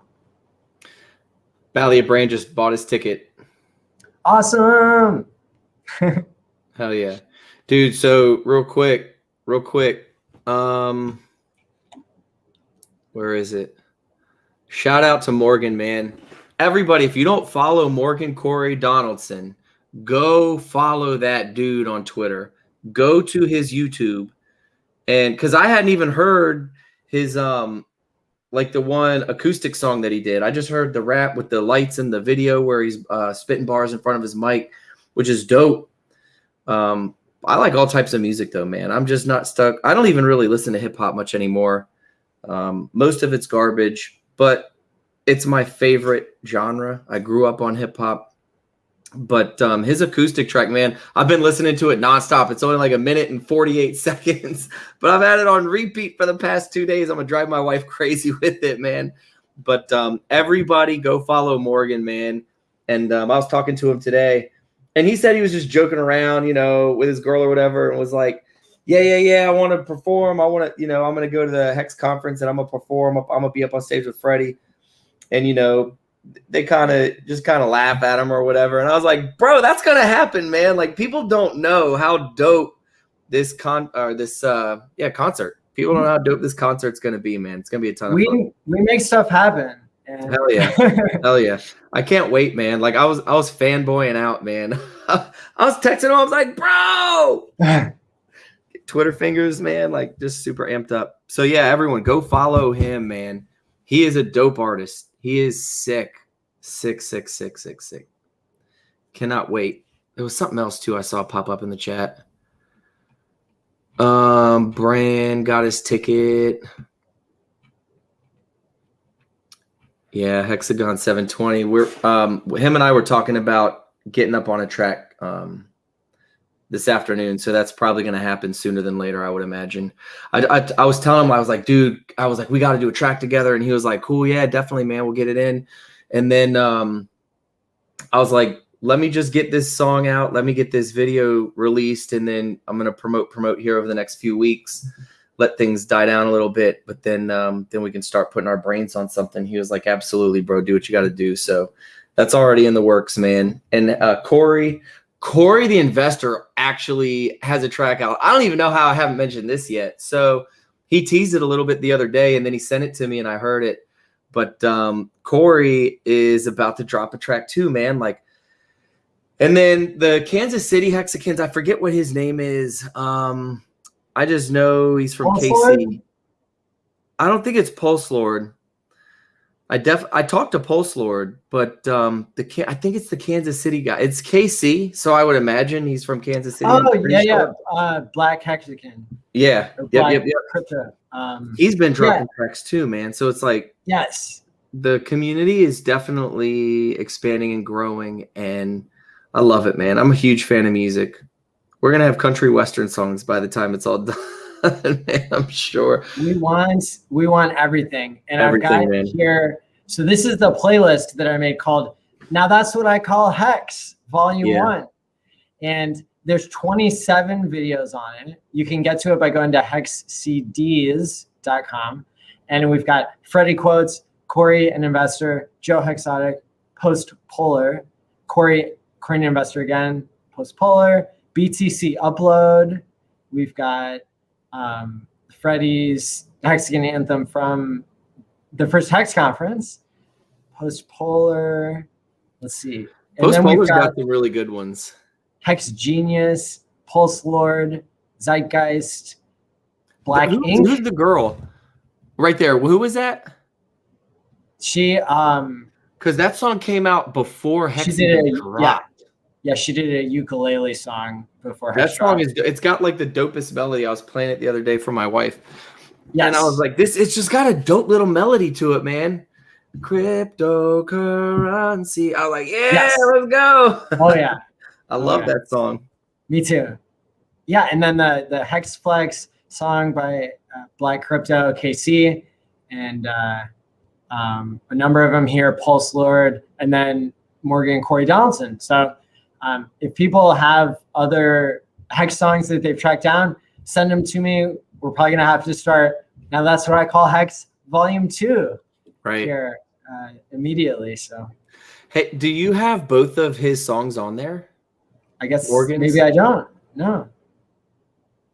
Dude, I'm telling you, man. Have you heard? Can you play it? I'll send it to you real quick. Let me see. I think I might have it pulled up here. Actually, I do. I've got it saved right here. Here's the link.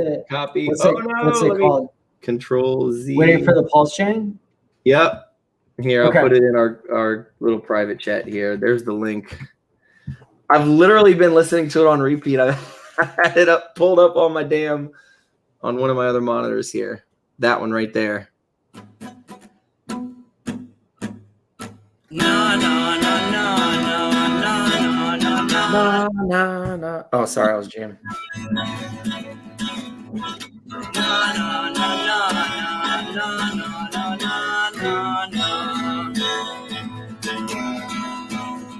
It's driving me insane, waiting day after day.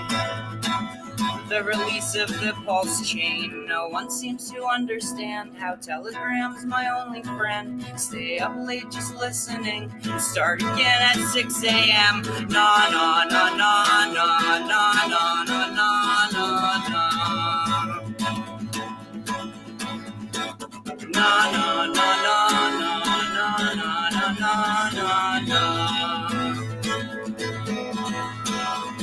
It's driving me insane, waiting day after day. The release of the pulse chain. Just want to get rich enough to tell the haters suck my nuts. Give money to all my friends and do Vegas trips with Hexagons. One Lambo would suit me fine. One gold Rolex to tell the time. And some Louis V could look good on me, but not if I'm dead from anxiety, from just waiting and waiting and waiting for the pulse chain. We're waiting and waiting like every day for the release of the pulse chain. Bro, dude, are you kidding me? How good is that? Dude, this concert is gonna be amazing. I'm telling you, how good is that, man? How good is that? Dude, I'm amped up, dude. That's a great song. Look at everyone in the chat's like, yes. Let's go. It's so good. Oh my God, yes. It is hardcore Blink-182 So I hadn't heard this song until like a couple days ago, but he put out that he put out that survey on Twitter, like, should my next song be like a grimy hip hop song or should my next song be like a punk song? And I voted for grimy hip hop because why not? You know, like I'm just a hip hop head. But then I heard this one and I'm like, ooh, it's definitely got that Blink 182 vibe, like that punk, like I would love to hear what he comes up with. If he were to do like, because I think the punk won the survey. Yeah, hell yeah, Morgan. Keep it up, bro. Keep it up, dude. Oh Keep man, it up. I'm so pumped. Like, yeah, didn't dude, even I'm know telling what you, that this concert is gonna be so freaking dope, man. Like, just so many people coming together from all over the country. He doesn't even live in America. Like, let's be real. He's coming from out of country to Vegas to do this. Like, it's gonna be so freaking dope, man. So, God, it's gonna be so sick. I cannot wait, man. I can't wait to meet. Like, meeting Corey was like such an honor last week when he came out. So Corey had a wedding this weekend, and he wasn't able to fly in when all the other Hexicans came in for the music video shoot. So I was like, well, bro, you got to come now. Like, we'll do something. We'll shoot a scene. We'll get you in here. You have to be in this video. He was like, all right. So it worked out perfectly because the guy who we rented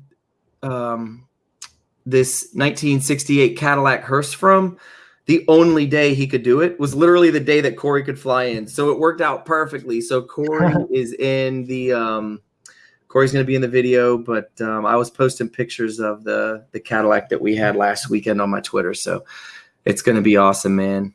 But Hex Reggae would be sick. I'm a huge, so Hexagon 720 and I are both huge like Revolution fans. I actually have tickets to go see Revolution on like the 30th here this month in DC. But we're like huge Roots Reggae, Revolution. Like we just went and saw Sublime front row. And who else was with them? Hexagon. Who was with them? It was Sublime. Oh, they opened up for Dirty Heads, Sublime and Dirty Heads. So like, we love that, man. I would love to get some Hex Reggae songs in here. Maybe I'll do something like that next. But my sound engineer, Chris Lee, and I think we're going to put together like a whole Hex album. And we were just spitballing the other day. He was like, yeah, we got to do a song called Hex Flex. And we'll just rap about like balling out of control with Lambos and all that stuff. And I'm like, oh, I'm all in on that, bro. That'll be fun. And then the one that you and I had talked about where we flip it on him. Yeah. And instead of the Furu eulogy, we're going to flip it on him and we're going to do a tribute to all the Hex influencers. So these are just a couple things that we've been spitballing. And, you know, I got to pick beats and it's going to take time. Bro, Morgan, yes. Look at this. Bro. It's happening now. Let's do it, bro. Let's do it. Oh, my God. Yes. Yes. So I need to go through and find beats. Like as I'm saying it, Maddie pops up on the screen. I'm so amped up about this. I'm so amped up, bro. So this is the power of cross promotion. Literally. I know, man. I know. Literally. Fuck, dude. Gosh, man, y'all are getting me so amped up. Like, what the hell? Dirty Heads, Hexflex on that. Yeah, Morgan, get on the Hexflex song, man. Alexis. Yeah, that's going to be dope, man. So we're going to get it all together. Everyone, go buy your tickets to the conference right now. What are you waiting for? Do it. Do it. Do it. Take your interest, whatever. Don't sell principal. You know, take a little interest, flex on them. And then once you get your tickets, post on Twitter, got my tickets. I'm there. Tell everyone that you got your tickets. Create that FOMO so we can start getting things rolling, man. But I can't even believe it, Maddie. Like, it's such a huge responsibility, bro. Like, it's a lot of time and money and energy that goes into that. So thank you for, you know, putting your neck on the line to make this conference happen for all of us, man. It's really cool, brother. It's my pleasure, man. It gives me a lot of energy, you know, to network with other people who I find like so inspiring, right? And and so, you know, at the end of the day, it was wild going to your thing, and I was like, oh, here's a Hex meetup, and I didn't have to worry about anything, right? I was just there having a good time. And it was like, that was really good. At the HEX meetup that I planned in Vegas, it was, I didn't get a chance to just like go off and hang out with everybody because I was trying to organize the whole thing. And that's why we were having, like a paid team of people who can handle the operations of everything. And then, we can be there just to meet everybody. So another thing that we're doing that I think is a little bit different than what happens most of the time is in our exhibit hall, instead of having corporations set up, trying to convince you of something that maybe is not the best for you, we're going to have streamer booths. Hell yeah. So every streamer in HEX for free can have their own booth set up, right? Or take turns using all the booths that we can fit in there, because literally there's probably over 100 people, right? And so people can give talks, or they can just have a streamer booth, right? And you can stream from your streamer booth, or you don't have to, but you can meet your fans, and your fans can go from booth to booth, meeting each other, maybe taking turns being on your channel. We invented something called pump pass the other day, where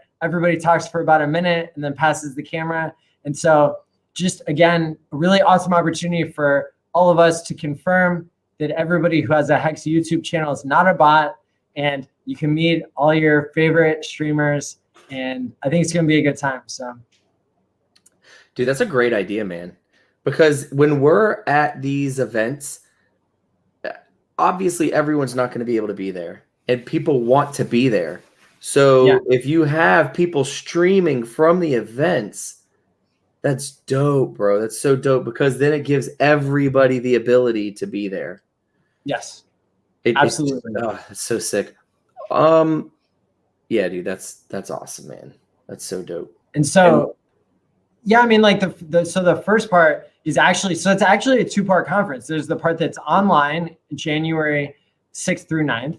And then there's the part that's in person on March 6th through 9th. And, a lot of people have asked, what's is it going to be a repeat of the same content or whatever? And so what we decided, everybody who's helping, make all the decisions and give input and everything is, and I want to hear from everybody as well. The idea was to give the speakers their own, give them their freedom to, so some people are going to make like a 2-part talk, and they're going to leave like a cliffhanger in between. So that was Nerd Girl's idea. And then other people, they're going to give like their best online presentation, and then they're going to refine it even more. They're going to see what else they can learn, add more data to their models if they're presenting something like that, add more refining to their elevator pitch or their catchphrases or how they're able to communicate stuff, and then do it again at the in-person conference, right? And some people will give unrelated talks. So for example, Kryptosparbach, they will, at the January event, they'll be presenting a follow-up to their keynote that they did at the first HEX conference exactly 1 year before, to the day, and showing an update to the model that they made, predicting how many T-shares will exist in the future, what the price of HEX will do, everything. They had very sophisticated models that I can tell you have been eerily true. Wow. Especially when it comes to like the total number of T-shares. They predicted it would go a little bit higher than 11 million, then stall out, then slowly start to go down. That's exactly what we've seen.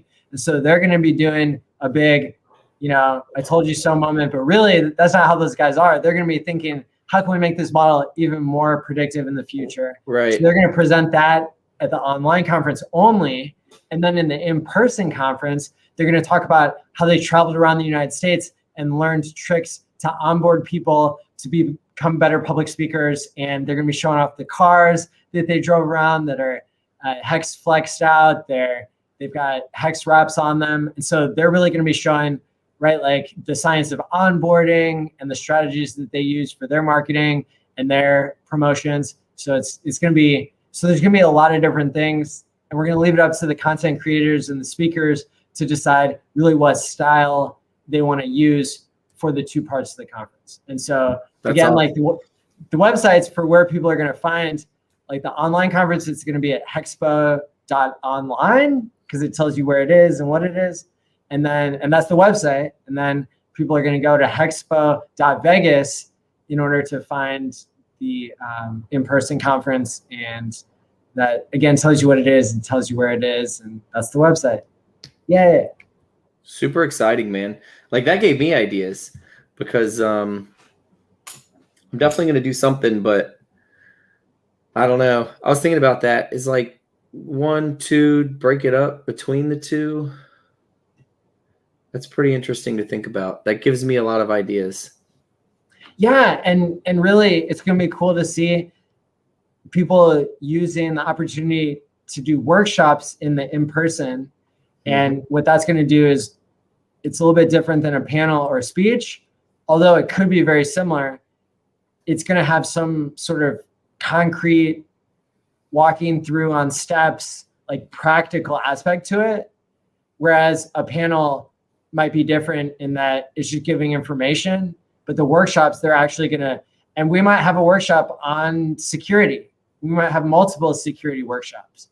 We might have, workshops on how to launch your own token on Pulse Chain, or how to onboard people, or how to, have better mental health every day by like actually working through these steps, right? And so that's really the only difference between a speech, or what we're calling talks, and that's one person talking, panel where there's multiple people speaking on a topic, and then there's going to be keynotes like possibly Richard Hart, right? Because he spoke at the first HEX conference and seems willing to, he kind of talks about doing meetups and conferences in the future and everything. So yeah, I mean, we're at the very early stages of announcing everything, but things are happening so quickly. We got people signing up to be speakers, and we're going to be sending out first the invitations for everybody who spoke at the first HEX conference.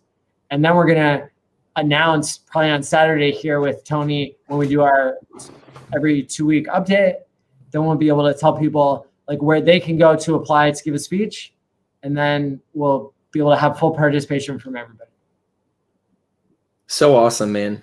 It's so awesome. Yeah. I had a buddy of mine send me a text message today. He got a link from you. He was super excited. I was like, you got to do something. You got to do something. He was like, I don't know, man. I don't know. I'm like, you got to do something, man. You got to do something. You've been in the community since day one. You need to, everyone shows their face and does their own thing on their own time and own pace, right? But, man, we need Hexagon 720 to start coming on some streams because he's always in the chats. He's always tweeting. He's got tons of followers. We got to get him on stream at some point. But I understand, he's taking his time. He doesn't want to put himself out there like that. Yeah, we got to get Naga. That's true. So Naga, actually, he was always saying like, because I'm not sure what happened, but basically I ended up promising Naga like a long time ago. I told him he would be the first person who'd be invited to the next HEX conference. So I kept my word and I went on one of his streams before hardly anything was planned. And I was like, hey, will you speak at the second HEX conference? And he said yes. He said, hell yeah. And of course, he was his awesome personality. And sure enough, so he is definitely the first person we can say is confirmed. He'll be there. He was at the Hexagon.Vegas meetup. Like, awesome. I'm excited. Yeah, I'm excited for Naga to continue, to be, really an awesome voice because we have so many people with channels who have so many different awesome personalities. It's really cool. And I know that Naga gets a shout out in your Hex. Yeah. And the new song, one of the punchlines is one of his taglines. I reached out to him. I was like, man, you got to please fly in. Please, please, please. We need you here to fly in for the video. And like, it was too short notice. So he just couldn't make it, man. He was out of country and he was like, I can't get back into the country that quickly. Yeah. I was like, damn, man. It would be so perfect. God, it would be so perfect. I definitely want him on stage when I perform that song. Okay. Yeah. Oh, man. Of course. He's got to be on stage when when I performed that song, man, at the conference. Just, I mean, it's his tagline, you know what I mean? Like, and it's hype. I'll tell you what, I'll give everyone a little sneak peek, right? One of Naga's lines is like a huge punchline in the new song. And at one point, I was up there rapping, the camera's like right in my face, and the director was like, everyone get behind Fred. And like, you know, when you're recording, you do the song over and over and over and over and over and over and over and over. And literally like wardrobe changes in this and then here and then stand here and then this and that and this and that. Okay. And then everybody who's sitting in the audience, do it again. Now we're going to get their reactions. So it's like, you're just constantly going over and over and over to the song. So we literally listen to the song on repeat for hours on Sunday while we're recording. And every single time on this one line, everybody would get so hyped, even if the cameras weren't on all of them. True. And it was just like the cameras were on me, the two, and then the B reel, and then the foot, and like everyone. And that just got my energy so hyped, man. Like every single time, everyone was like, I was like, God, it just took me up to the next level, man. I fed off y'all's energy. It was so fun, man. It was fucking awesome. It was so fucking awesome. So awesome, man. And imagine the energy at the concert, right? I can't even imagine. When you have thousands of people. When you have in between 1,500 and 3,500. And that's the thing too, is like, listen, if we're not allowed to fit, and I mean, like, I really don't know how much pull. I mean, we don't want to put people in an unsafe situation in terms of like fire. You know, we don't want people to get trampled or anything, you know, so we're going to be responsible in that regard. And so I really don't know. We might not be able to fit 3,500 people in that large, even that giant space. And so, you know, again, it's going to go to the people who bought tickets first. I can see what number ticket you are. Yeah. So the concert tickets will go to it, and it's not going to be like we're raising the price later on. Like that's not, we're not punishing people for being late by raising the price. Right. We're saying you're not going to be able to get in the concert. You can maybe see it on a video or something, but that's why we want to just, because I know people are going to be salty, and I'm just going to be like, I told you on literally every stream to get a ticket. Right. Those who get their tickets sooner have a better chance of getting into the concert. Yeah. The sooner you buy your tickets, the better opportunity, the better chance you have to make it into the concert. It's physical scarcity. Just because of the lack of space for fire safety purposes. Yeah. Because I'm thinking about the space. You know, it's a giant space. I'll have to talk to the venue to find out how many people we can put in there. But really, I mean, it's the amount of energy that's gonna be happening from the crowd and the stage. I mean, when you and Naga are up there, it's just off the charts. I performed at Shamrock Fest one time. It was back in 2013. And man, that energy was unbelievable. It was in like a rave tent, but there were two tents side by side, and they were probably 300 feet front to back, right? So probably a few thousand people there. And the energy there was crazy, man. Like, I can't imagine in Vegas. You know what I mean? Yeah. Like, that's just, God. Unbelievable, man. Unbelievable. I can't wait. It's going to be exciting.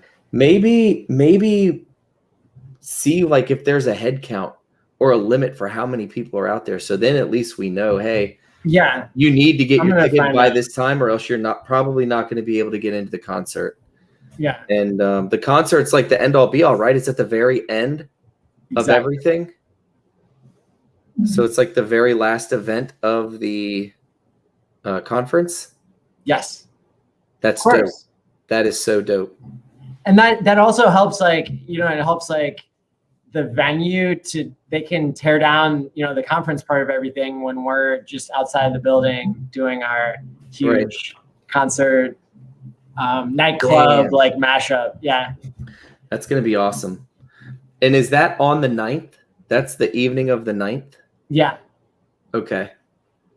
And any idea what time that is? So, I mean, it's going to be like 4 full days.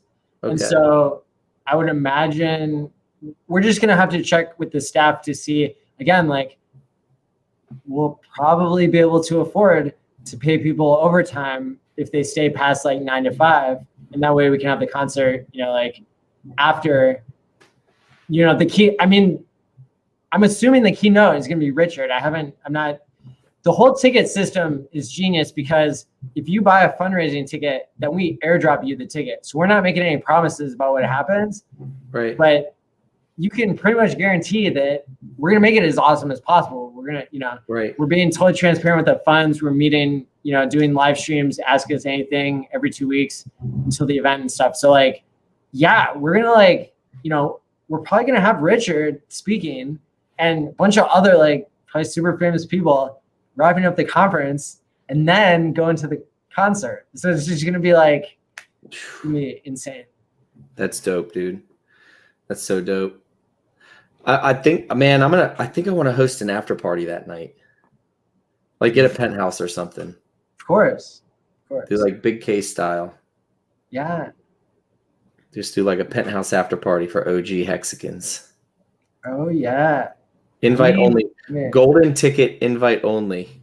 Like you'll get a golden ticket in the mail. I think that'd be dope. Dude. I mean, and there are gonna be so many people creating their own side events and creating their own opportunities to meet with people that, you know, they're gonna get to see in person.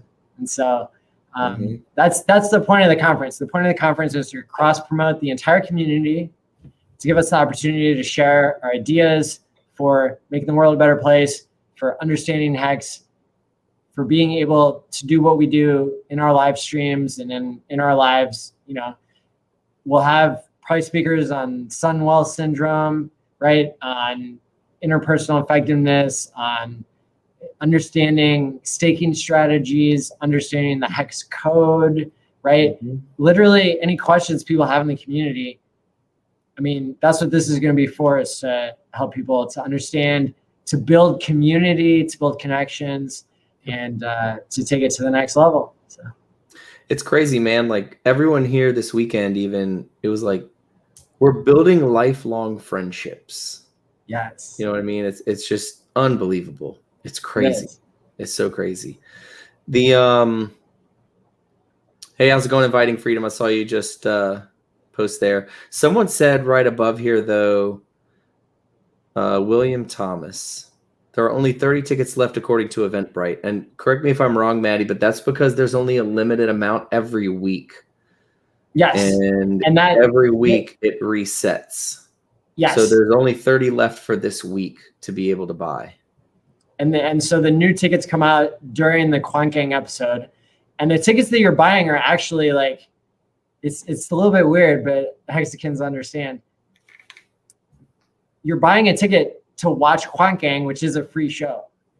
And you're buying it with the intention to create fundraising for the in-person event, which then only you as the ticket holder, you get airdropped a ticket for the physical event. And so this is the way we had to do it to get around like all the rules that Eventbrite has, right? And to play fairly by just giving people the expectation, you know, there are no refunds and like, you know, I mean, I even have a policy published on hexconference.com for people to be able to transfer tickets to others, but you can't sell the ticket for more than you paid for it. That's and awesome. I would have to get verification from both people. So that's good. So we're organizing things so that we can make sure to spread out the opportunity to go, to give the people who are the most motivated. But at some point, they're going to start selling out instantly. We're not at that point yet. But the more details that come out, the more speakers that get invited, the more people that sign up. And as the program becomes more and more clear, they are going to sell out.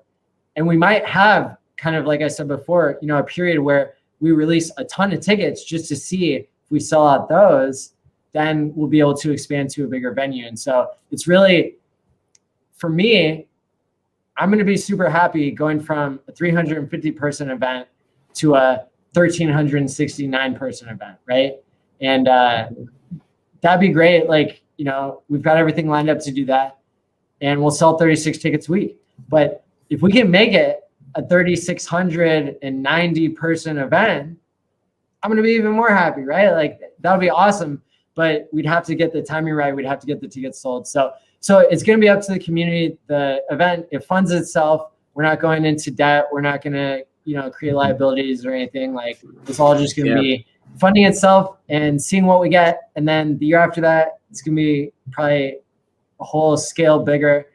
And at some point, it's going to,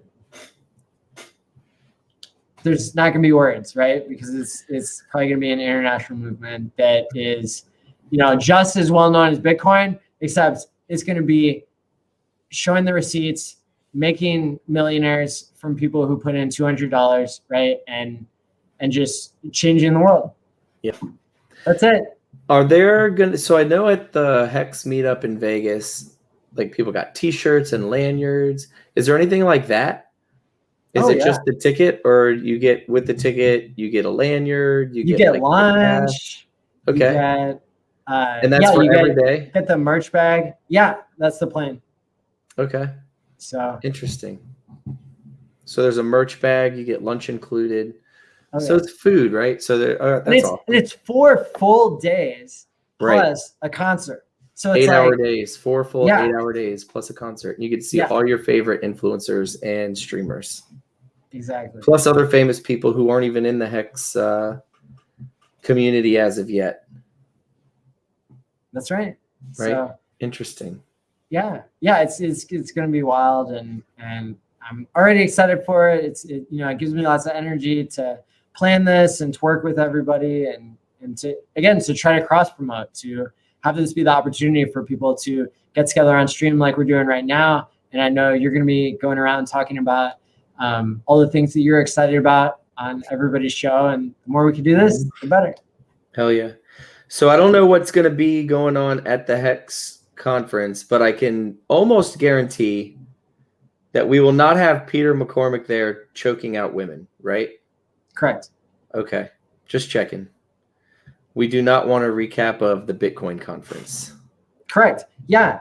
We're not going to be having basically, so like, obviously, yeah, I've spoken on that before. Like, we do want to make this different than the Bitcoin conference. The Bitcoin conference was full of embarrassing moments, like the one you're describing, where a woman tried to approach the stage to be heard in front of Jack Dorsey, who had censored her free speech to the point where it seemed like it ruined her life, and she was, trying to speak out about it, right? And then it was not, like respectfully handled. It was one of the people on stage, Peter McCormick, who yelled obscenities at Richard, told everybody that HEX was a scam, and is a perfect example of somebody becoming a millionaire by telling lies and getting other people wrecked, and by being dishonest, taking bank loans to buy Bitcoin at the top, and just setting bad examples, right?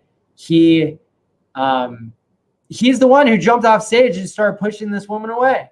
Yeah. Not the security. It was he wanted to be the one to push her away because it was all too real. Like, she was calling out everybody on the stage about their lies, about their gatekeeping, about their failure to spread truth.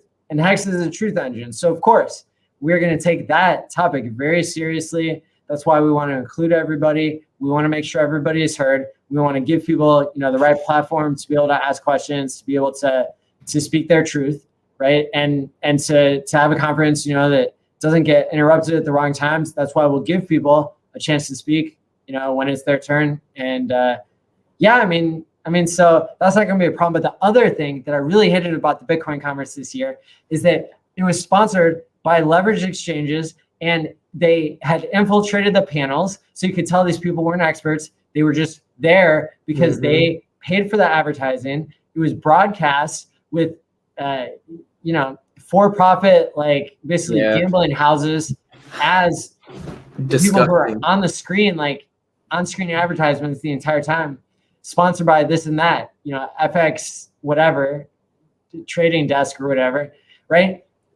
The HEX conference, I'm sorry, it's being funded by you, Hexicans, right? And even I bought a ticket, right? Like, so, it's being funded by us. We don't have to sell out. We don't have to sell out advertising space, right? Like, Hexicans, they're not going to have to pay to set up a booth there to advertise their own streaming. Like, you know, it's not that kind of a conference. The conference is here.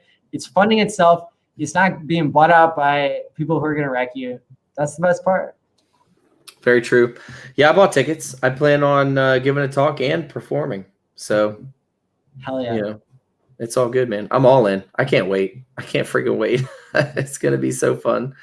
Well, thank you so much for like coming on the stream. Yeah, brother. Thank you for having me, the man. record straight, like helping to explain really what some of your influences were and some of your emotions and your goals when it came to this song that people haven't heard, that I think you and I both agree it's very probable that this is going to be the thing that causes Hex to go viral, that allows us to really speak our truth and to start showing the world what it looks like when a truth engine starts to take over and starts to change the world, starts to speak truth. And I'm really honored that I've been able to be included and to be a part of all the awesome work that you and your team is doing. Thank you, brother, man. I appreciate it. Like, I've said it 3 or 4 times on the stream, and I keep saying it over and over and over, but literally you didn't, as soon as I asked, the first letter that you responded, the first word that you responded was yes. And it was like 2 seconds after I sent the message, it was like, yes. Damn, dude. Like, it just, that meant the world to me, man. So everybody who came in, like, I owe you guys anything. If you ever need anything, you know, you got my number, just hit me up, brother. I got your back 100%.